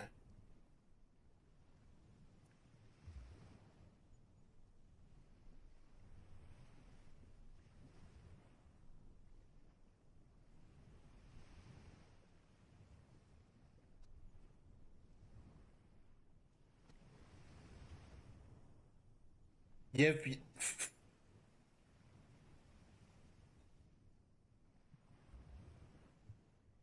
Dude, please.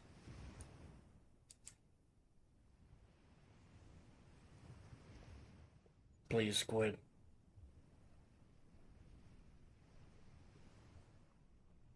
Okay, so whatever Amanda Splatts used to be was a guardian creature in the uh guardian coyote. We hinted at it's a coyote. We did not like outright say it was a coyote, but saying how you can assume that it was a sacred coyote. And you might want to do a little research later today to look into the actual symbolism of the coyote in Native American culture. Because when I get engrossed in something, I do my research, I do my reps, and I end up falling down some pretty amazing rabbit holes. Like Tombs and Treasure, I'm doing tomorrow. Um, there was a rabbit hole I fell down with there because that game is about Machu Picchu, the ruins of Machu Picchu, and its actual place, and just so fucking beautiful, man. Okay. So we've gotten the mysticism down now. Let's see if we can go ahead and establish a little bit of Amanda as is.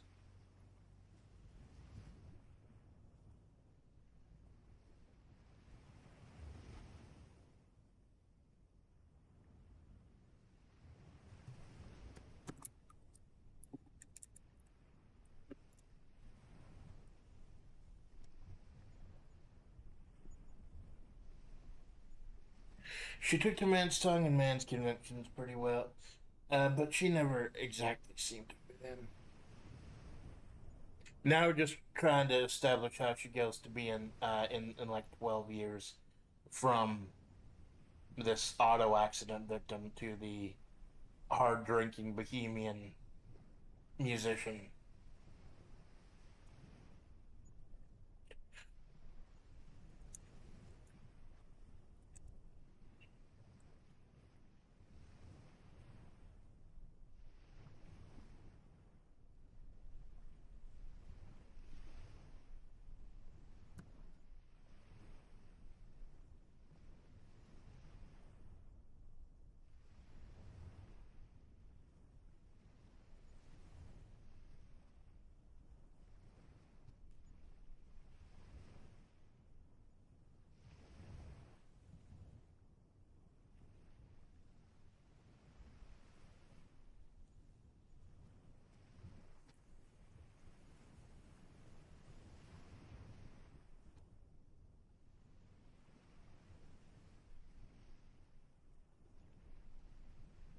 Yeah, Sister Golden Hair is a fucking song reference.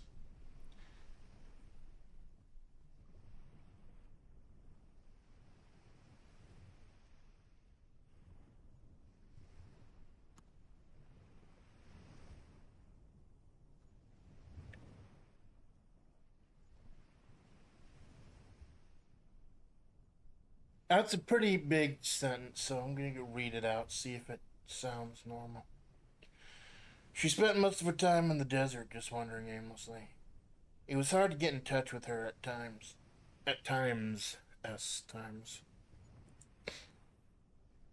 And as much as her new parents, High Chief Father Splatts and Healer Mother Splatts, and her newly adopted sister, Sister Golden Hair, tried to gently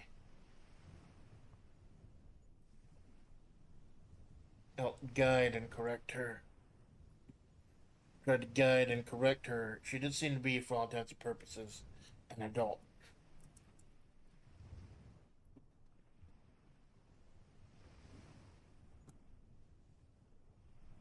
Meaning she had to make her own choices and her own mistakes.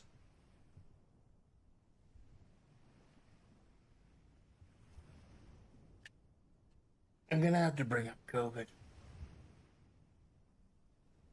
I'm gonna have to bring up COVID because it was a really important part of my life and how I got into VTubing. It literally, when I started working, I couldn't see my family for a while, a long time, and because they're elderly and I still worked.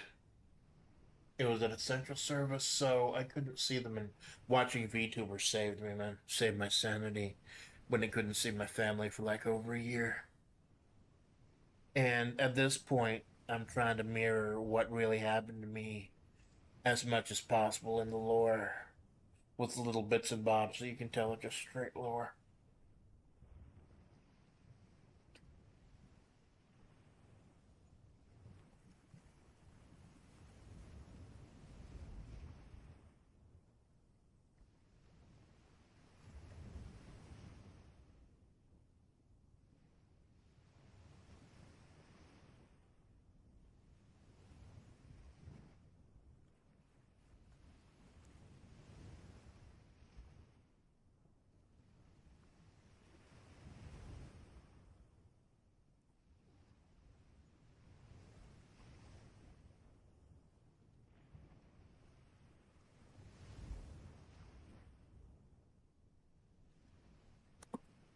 If you got a job at the local salt mines, nobody could explain how the interstate commerce could occur with a place such as nebulous as the desert. One could only assume that the spice must flow. So that we're not going to. This is just establishing who Amanda Splatts. In the future, we might go ahead and dig into what the salt mines are. But the salt mines just really just basically symbolize my day job. But what the salt mines are in the lore, we might explore that at another time.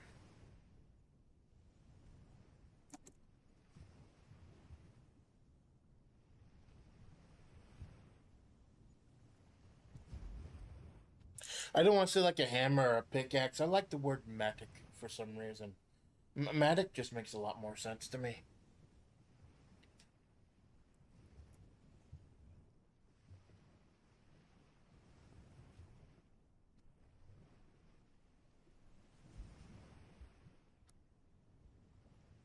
And the weakest spindly as she was, she could swing a matic with the best of them. It was all about working smarter, not harder.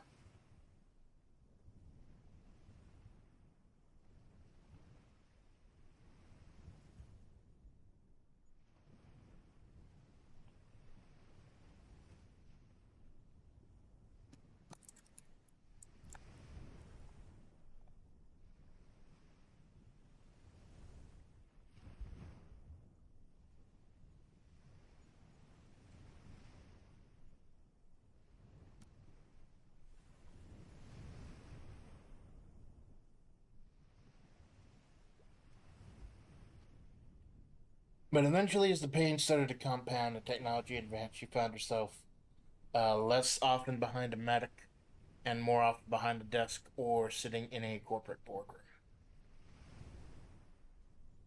So Amanda is middle level executive. Low on the chain, but not the lowest on the chain.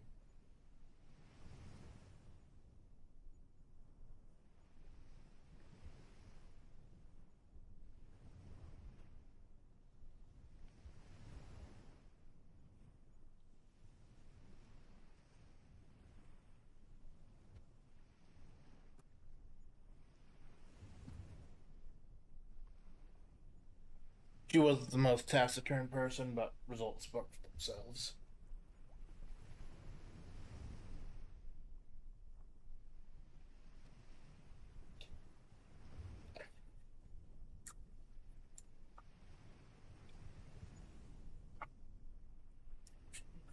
I don't think. Gotta go. That was a great almost 2 hours. Have fun for the rest of the stream. Thank you for stopping by, Kyman.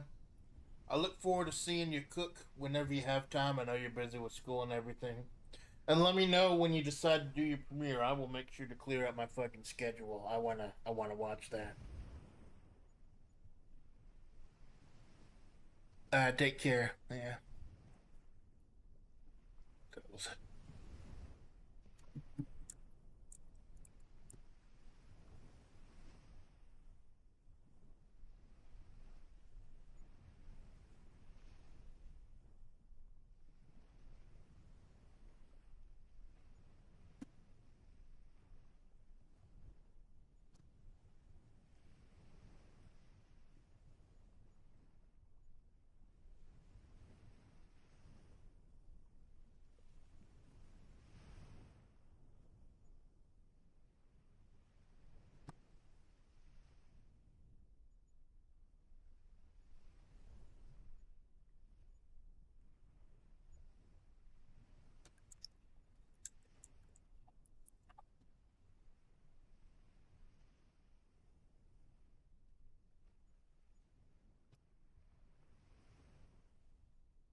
She made sure to keep us salt in the mines, though. Her free time was spent wandering and drinking.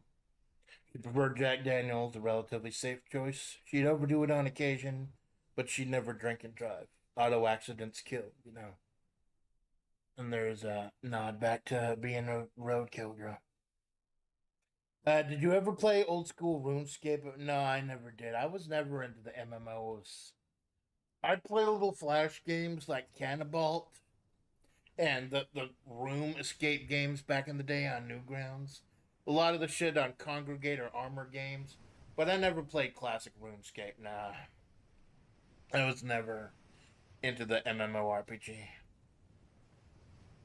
Line Rider, I toyed with the Line Rider, but in making my own stuff, I could never get the physics right. Um, I played a lot of Ski Free back in the day because I love Ski Free, just going down the hill and that fucking Yeti though. I'd be feeling it. I'd be feeling the groove, but then that fucking Yeti would just end the run. That pits. I was hoping there'd be a version of Ski Free without the Yeti, so I could just literally fucking ski free. Falling. I'm not familiar with Falling Sand game. You can outrun the. Yeah, but that kills the point of it being ski free, though. If you've got to dodge and outrun a fucking Yeti, it's not really that free. It's like you don't see it coming the first time, and then you can't miss it.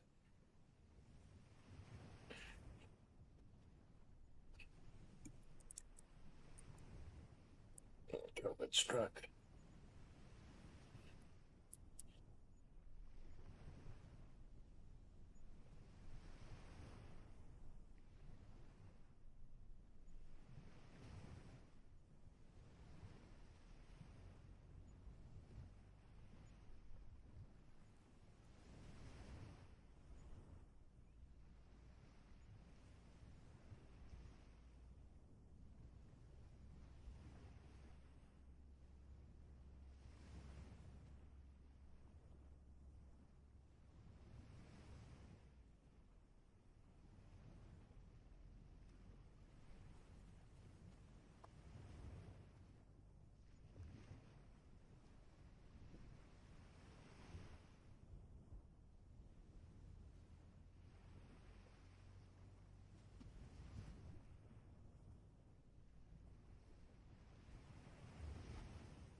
And I knew we were gonna have to go ahead and bring up COVID because it was such an important part of the landscape back then.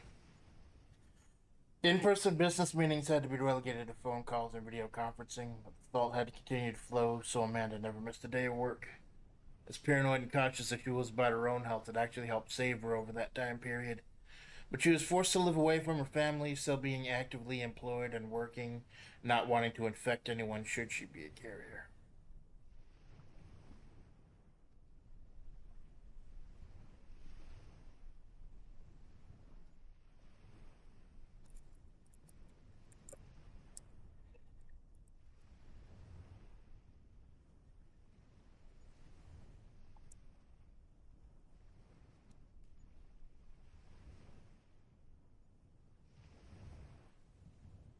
Some of his last stages was she got pretty.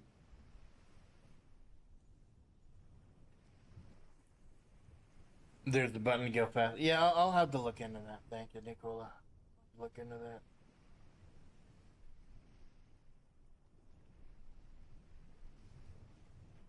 Hmm.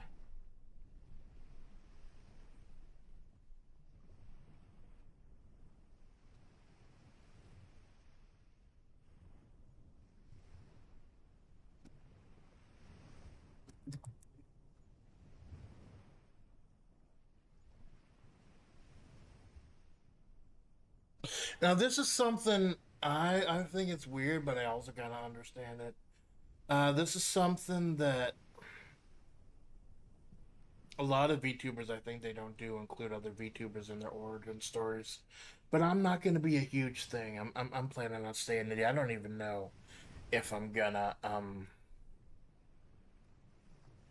I don't even know if I'm gonna monetize at any point because this is just kind of a release slash social thing slash leaving traces of who I was. So I don't think it's gonna be a problem mentioning a couple other not actually using them as characters without their permission, but just bringing them up.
Hope came in the form of an orange-haired dragon with big breasts and an even bigger personality.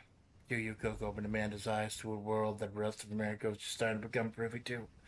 A bridge between Japanese American fans ended up becoming a bridge to the desert as Amanda in what little free time she had, immersed herself in Hololive. And in studying and embracing B singers like Aski and performers like Mark Calliope, rediscovered the love of singing that had stayed buried inside for a long time. Father Splatts was heavy into music. It's from him that Amanda discovered the love of the Eagles and a couple of other Americana bands.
She never sang herself, didn't have much confidence in her own gravelly, raspy voice.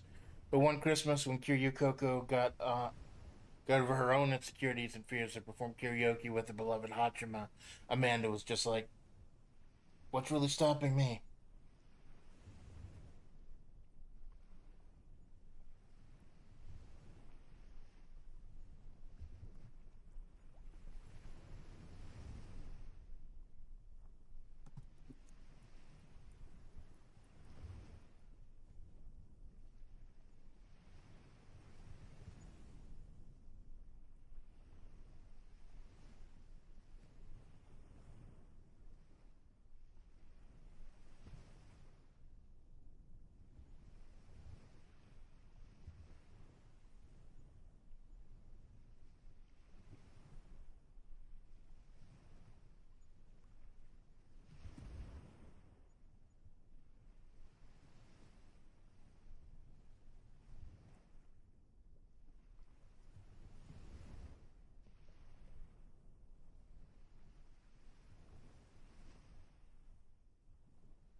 Her rediscovery of the love of music, bolstered by discovering the deep lore behind the ASCII project, was further bolstered by the coming of one Blue Bear. At a time when Amanda had nearly given up on VTubing full stop during Kiryu Koko's graduation, the coming of another weak, bony, deep voiced musician on the scene just barely stopped her from exiting the rabbit hole for good. Without Fujikura Urika, there would be no Your Faithful Amanda Splatts. And that's one of the reasons I've been so fucking depressed. Not depressed, but pissed off over the last few weeks because I've been so busy being Amanda Splatts that I've missed a whole lot of big things in my Ushi's lives. Orica going to Japan, doing the big concert, the big 3D, graduating from college, and all that shit. And ASCII having her big concert and releasing her big major label debut after struggling for 5, 6 years. So much fucking important shit happened in the last month for my oshis, and I missed pretty much all of it because I was busy doing this. I don't regret. I don't regret doing this, but I need to take some time off to catch up.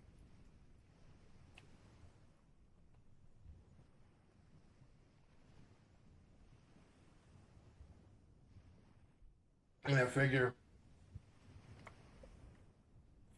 I might have to go ahead and take the Labor Day opportunity. That'd be a good excuse. No one's gonna fault me for doing that.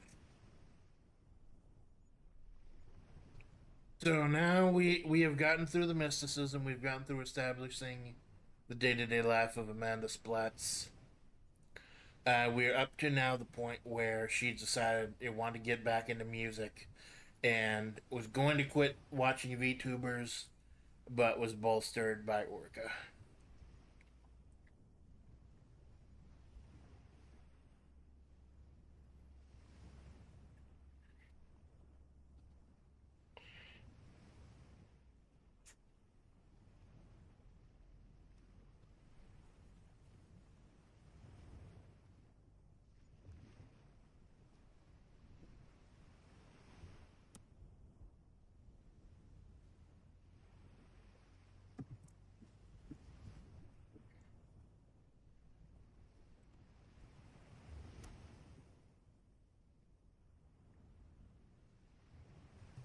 So with Kiryu Koga beget Ask, and Aski beget Orca, and with Orca came Pipkin Pippa, and with Pippa came Flick.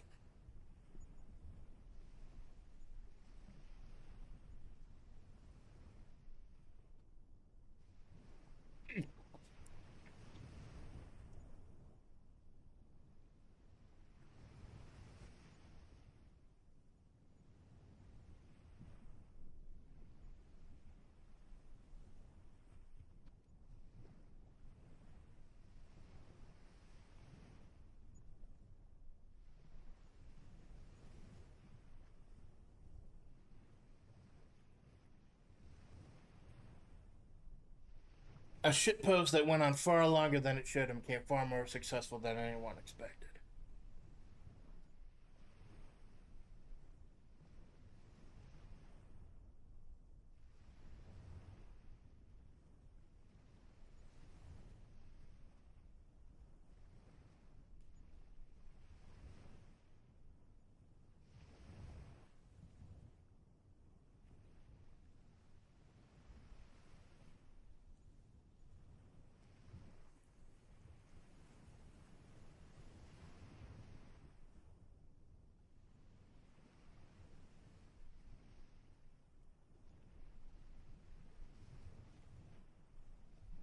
I gotta check the definition of a word.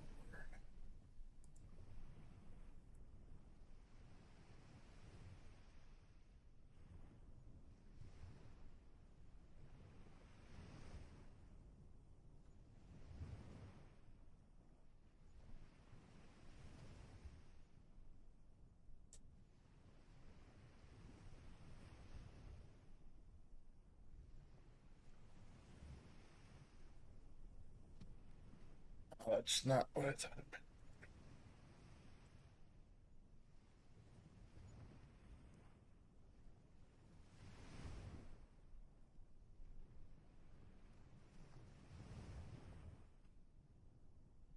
It's texting me at 8:15. I want to know my day.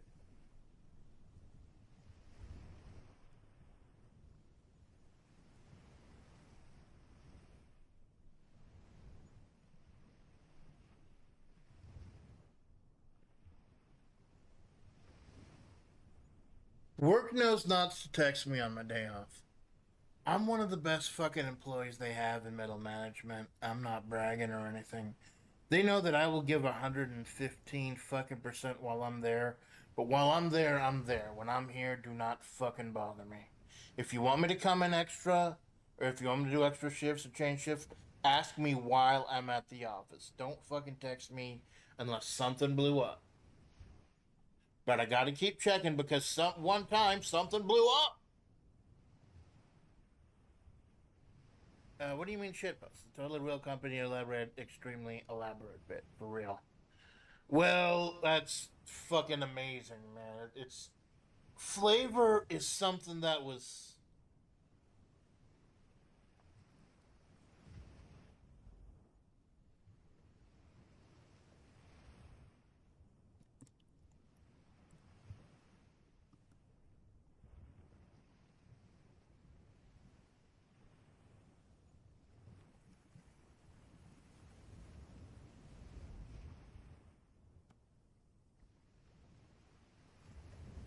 something that, like Amanda, wasn't supposed to exist.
Flavor is something that, to a point, is still unprecedented to this day. Something that, like Amanda, wasn't supposed to exist. A bizarre hodgepodge spread over a butterboard of AI that somehow worked and helped catapult some of its biggest names to stardom, with or without the tag attached. Because the tag became a yoke. No, it had become.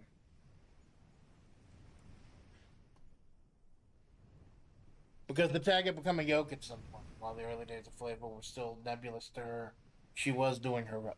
I don't want to go too much into the drama shit, the drama of Flavor, but with everyone, the old guard mostly leaving, and a lot of people dropping the tag, I just can't not mention it.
She'd flirted with the idea. She'd pondered if she had the guts to try it on her own, or if those guts were still there on that lonesome highway where Cocoon still smoldered.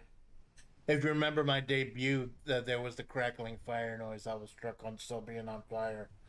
It went out at some point. Cocoon stopped smoldering at some point. A place she still routinely visited, although she couldn't quite put her finger on why. Self-flagellation, perhaps,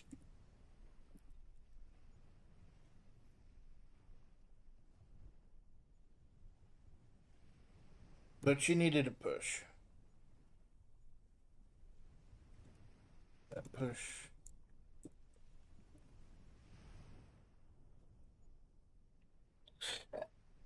And now, just excuse me for a second. I gotta check Warosu.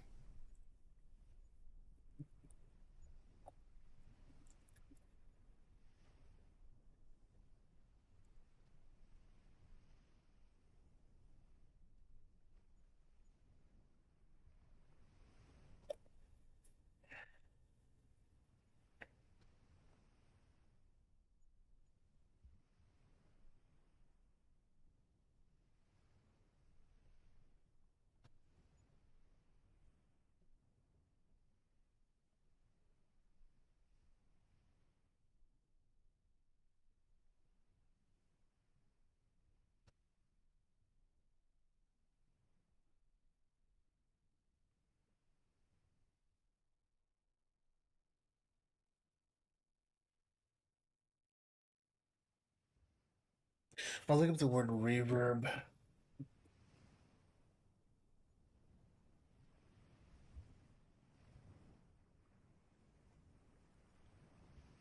Because I think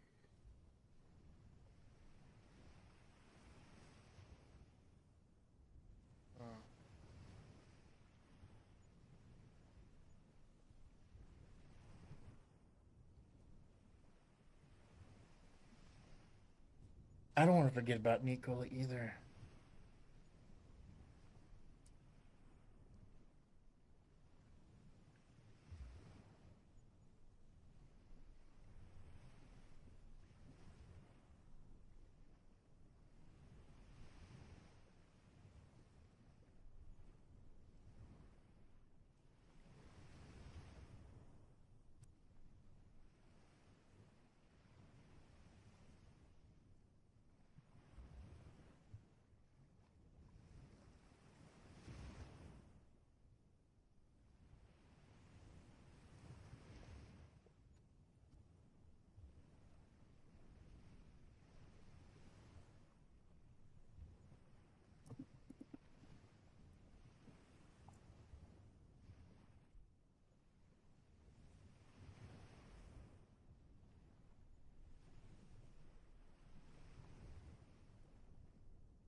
Oh fuck, that changes font also. So it's Times New Roman 12. This is Times New Roman. Oh, it's the same font. I think it's just 14.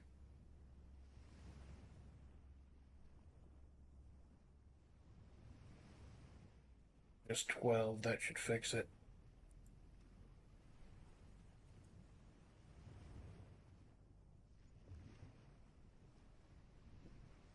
Times New Roman 12. There we go.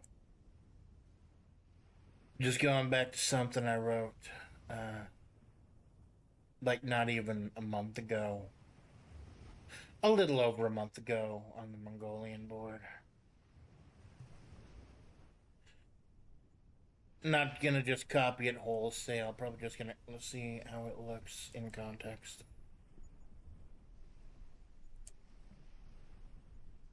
The great unflavoring.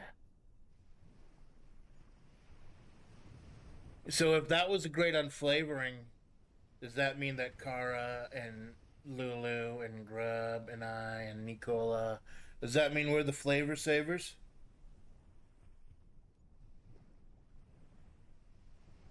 Her rediscovery of the love of music, boasted by the discovery of the deep. Oh no. She'd flirted with the idea. She'd pondered if she had the guts to try it out on her own, or if those guts were still there on that lonesome highway where truck croons still smoldered. A place she still routinely visited, although she couldn't quite put her finger on why. Self flagellation, perhaps?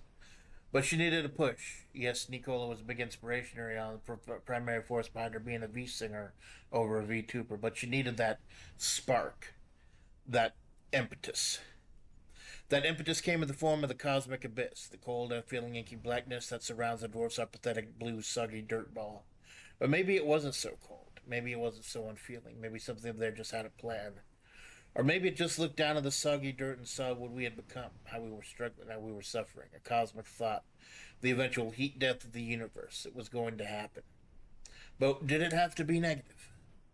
The cosmic caramel born from the melted sugar heated by its re-entry into the atmosphere, lump cosmic caramel entropy. Its entry into the atmosphere brought about a cascade of changes as it was meant to do. It reverberated deep into the desert, where a sickly woman in solitude finally found the courage to peer outside the desert for the first time to find her voice. And so, thanks to like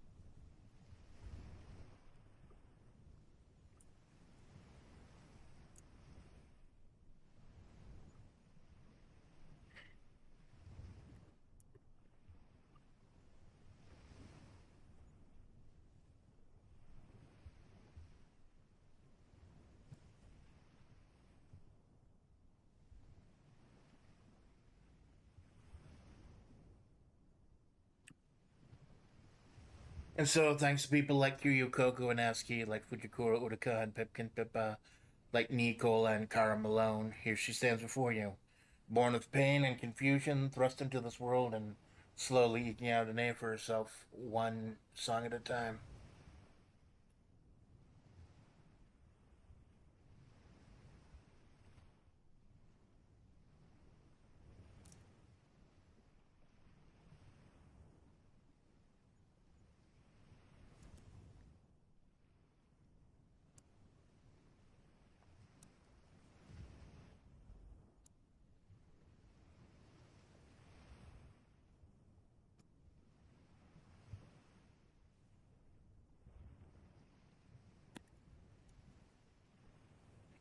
To fail here now would be to betray those she trusted and held dear in her heart. That is why she is your faithful Amanda Splatts.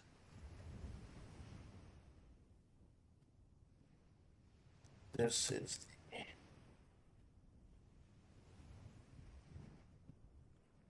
the Splatts Project.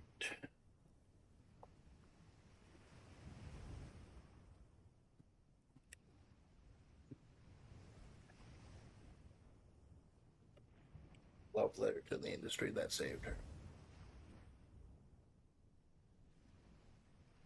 Industry and the people that saved her.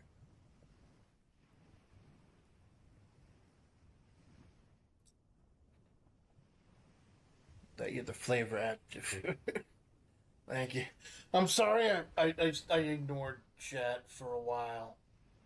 But when I get fucking going, I don't focus on other shit. Like the block of cheese I had kind of gotten a little hard on the edges by the time I finished it, but it was still good. So there you go. I didn't plan on going. I'm so bad about that. But yeah, I saw the stream you did trying to practice focus and that was admirable too. I do appreciate that. I'm gonna practice.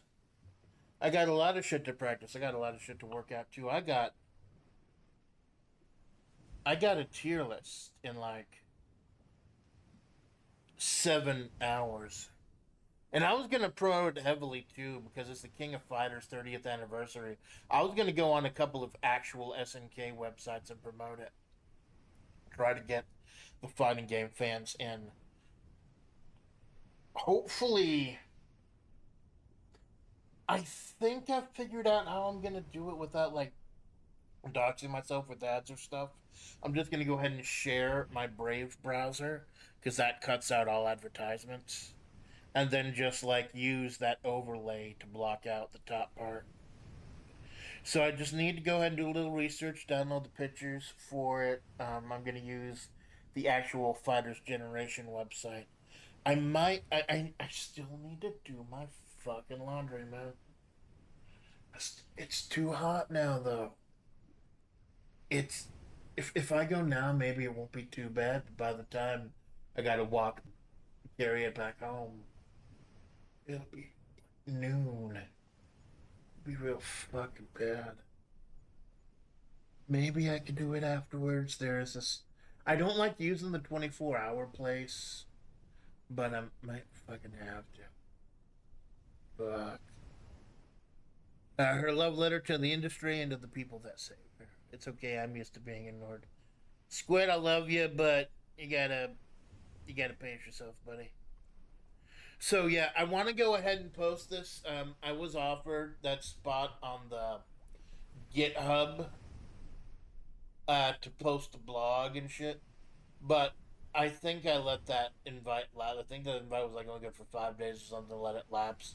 So I'll have to talk to the executive again, and I also need to update my fandom page because it still has me as Amanda Splatts, and a lot of important shit happened. Not only today, but during my 1 month anniversary, where I officially became the Amanda Splatts Project instead. So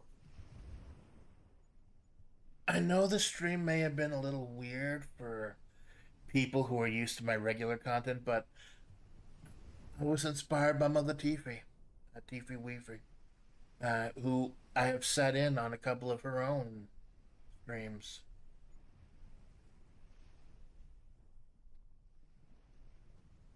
I want to put Tiffy in here somewhere too.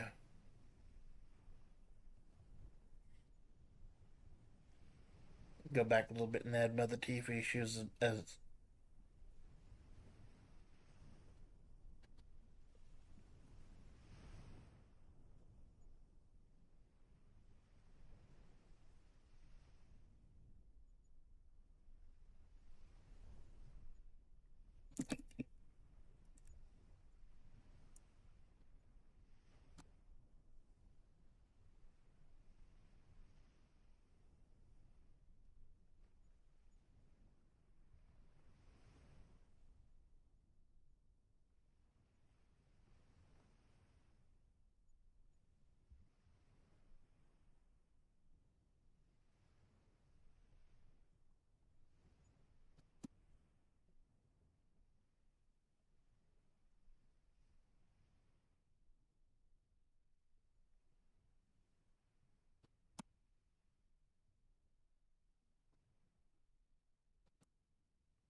At some point after Coco's graduation, Amanda took the indie pill and discovered a tiefling VTuber named Tiffy Weefy, a woman who would come to help Amanda understand her boundaries and how to circumvent them. A mystic who truly inspired Amanda and whose content and caring nature would help define her as she stepped out onto her own. I don't want to forget Tiffy. Tiffy was a massive inspiration to me, but also I don't know how germane her involvement is, because this is trying to draw a straight line through Kiryu Coco to Amanda Splatts, and Tiffy Weavy is a bit of a detour in that.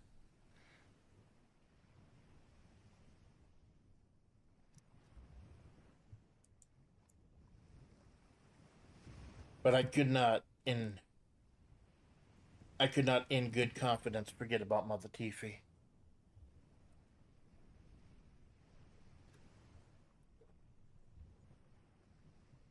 I'm sure you'll still. Yeah, I know. I know he wants me to do it, and I'd be happy to do it. It's just the get, and I'm happy to do it. It's just that I'm not scared or anything.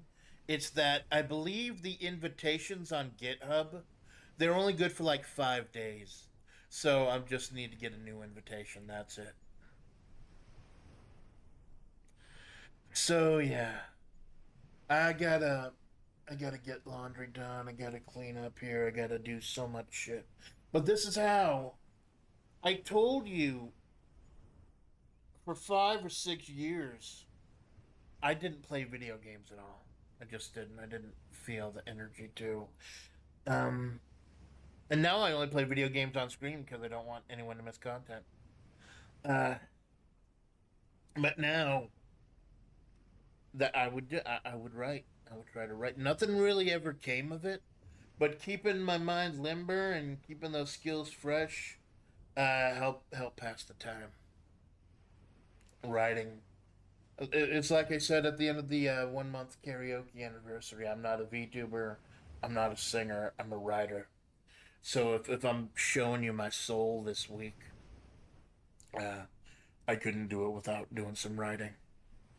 So that's the process, and that's how I used to do writing back in the day. I would have music going in the background. I would listen to a song over and over again to get a mood, and then change the song depending on the mood of the scene. But other than that, that's how it would go. I'd grab a thing of coffee and something light to eat, and shut out all distractions. Let people know I'm not to be bothered, and then just write, and then just go at it. I think I'm gonna wrap it here. I think that was nice and covered. I might tweak it a little bit before I post it. I think I still need to get that invite again. I fucked up by not accepting it the first time. But yeah, so we're gonna go ahead and wrap it here. I do thank you for paying attention. You thank you, Squid, Jinx, Kaiman, Nicola. I kind of knew that Kara wasn't gonna be here, but that's because of just the sleep, hours, and everything. And I'm gonna be seeing Kara later today, anyways. So yeah, thank you for listening to my soul. This is something that is really important to me. Invite should be reset. Otsu Splats. Thank you, Squid. I appreciate it. So the rest of the week, like I said, I wanted to go super fucking hard this week. Because next week I'm taking a break. Next week we probably won't see itself until Spider Day. This week, yeah. Today, 4 p.m. Eastern, King of Fighters Women of King of Fighters tier list with Cara Malone. It's going to be relatively long because there's 40 women in the mainline King of Fighters series. And if we want to go extra innings, there's another 9 in the Maximum Impact series. So it's going to go relatively long. We're going to be using the Fighters Generation website, one of the greatest websites ever made, with super comprehensive lists of hundreds upon hundreds of characters. Um, Thursday, we're doing Tombs and Treasure for NES. Now, unlike how shitty I am at other games, I don't expect it going more than a couple hours. Magic Kingdom was a 20-minute game that took me an hour, but that's because some of the parts are extremely fucking cheap. And I split that. I did Magic Kingdom on Monday. I was originally going to do Magic Kingdom and Tombs and Treasure tomorrow, but I split them up so Tombs and Treasure could get its own. And it's a point and click adventure.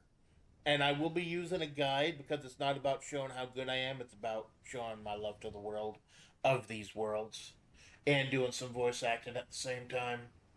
So today, 4 p.m. Eastern, KOF Tier List with Kara. Thursday is Tombs and Treasure, NES. Friday is the one day so far I haven't streamed.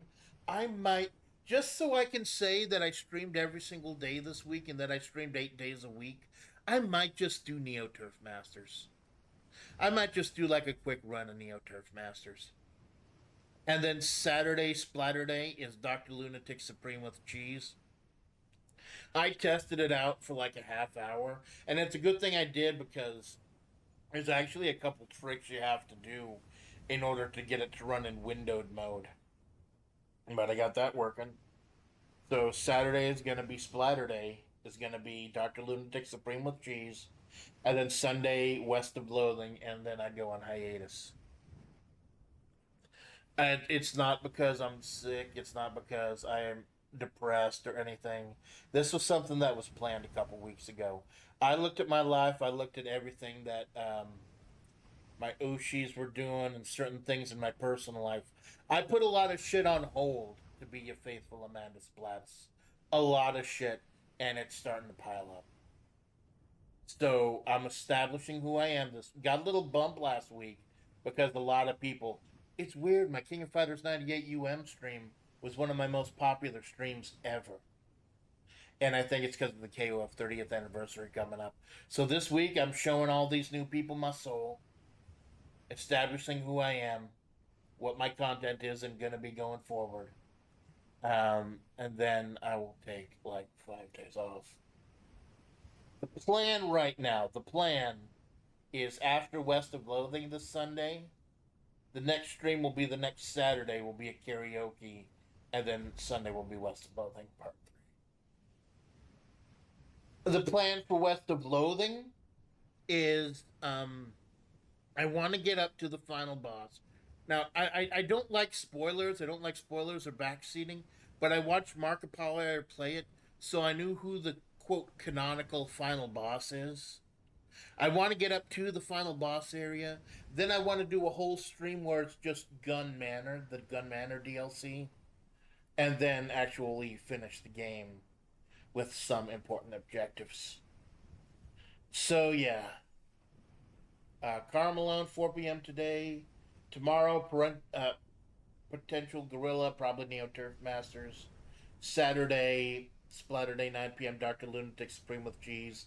Sunday 10 a.m. West of Loathing, and then I fucking rest. I'll be there. I bet you fucking will, Squid. I bet you fucking will. And I appreciate it. Even the people who are lurking in VOD, like, there weren't a whole people at karaoke last night, but it was a weird time frame. And Pipkin Pippa had just come back, so I didn't really expect anyone to show up, but Squid did and Hero did, and that was cool. Some of these streams I just do for the VOD gang, because I am VOD gang. I check shit out afterwards. I put on a karaoke stream by Urka or Eski, and I do my house cleaning, or I do my fucking taxes and shit. VOD gang is precious.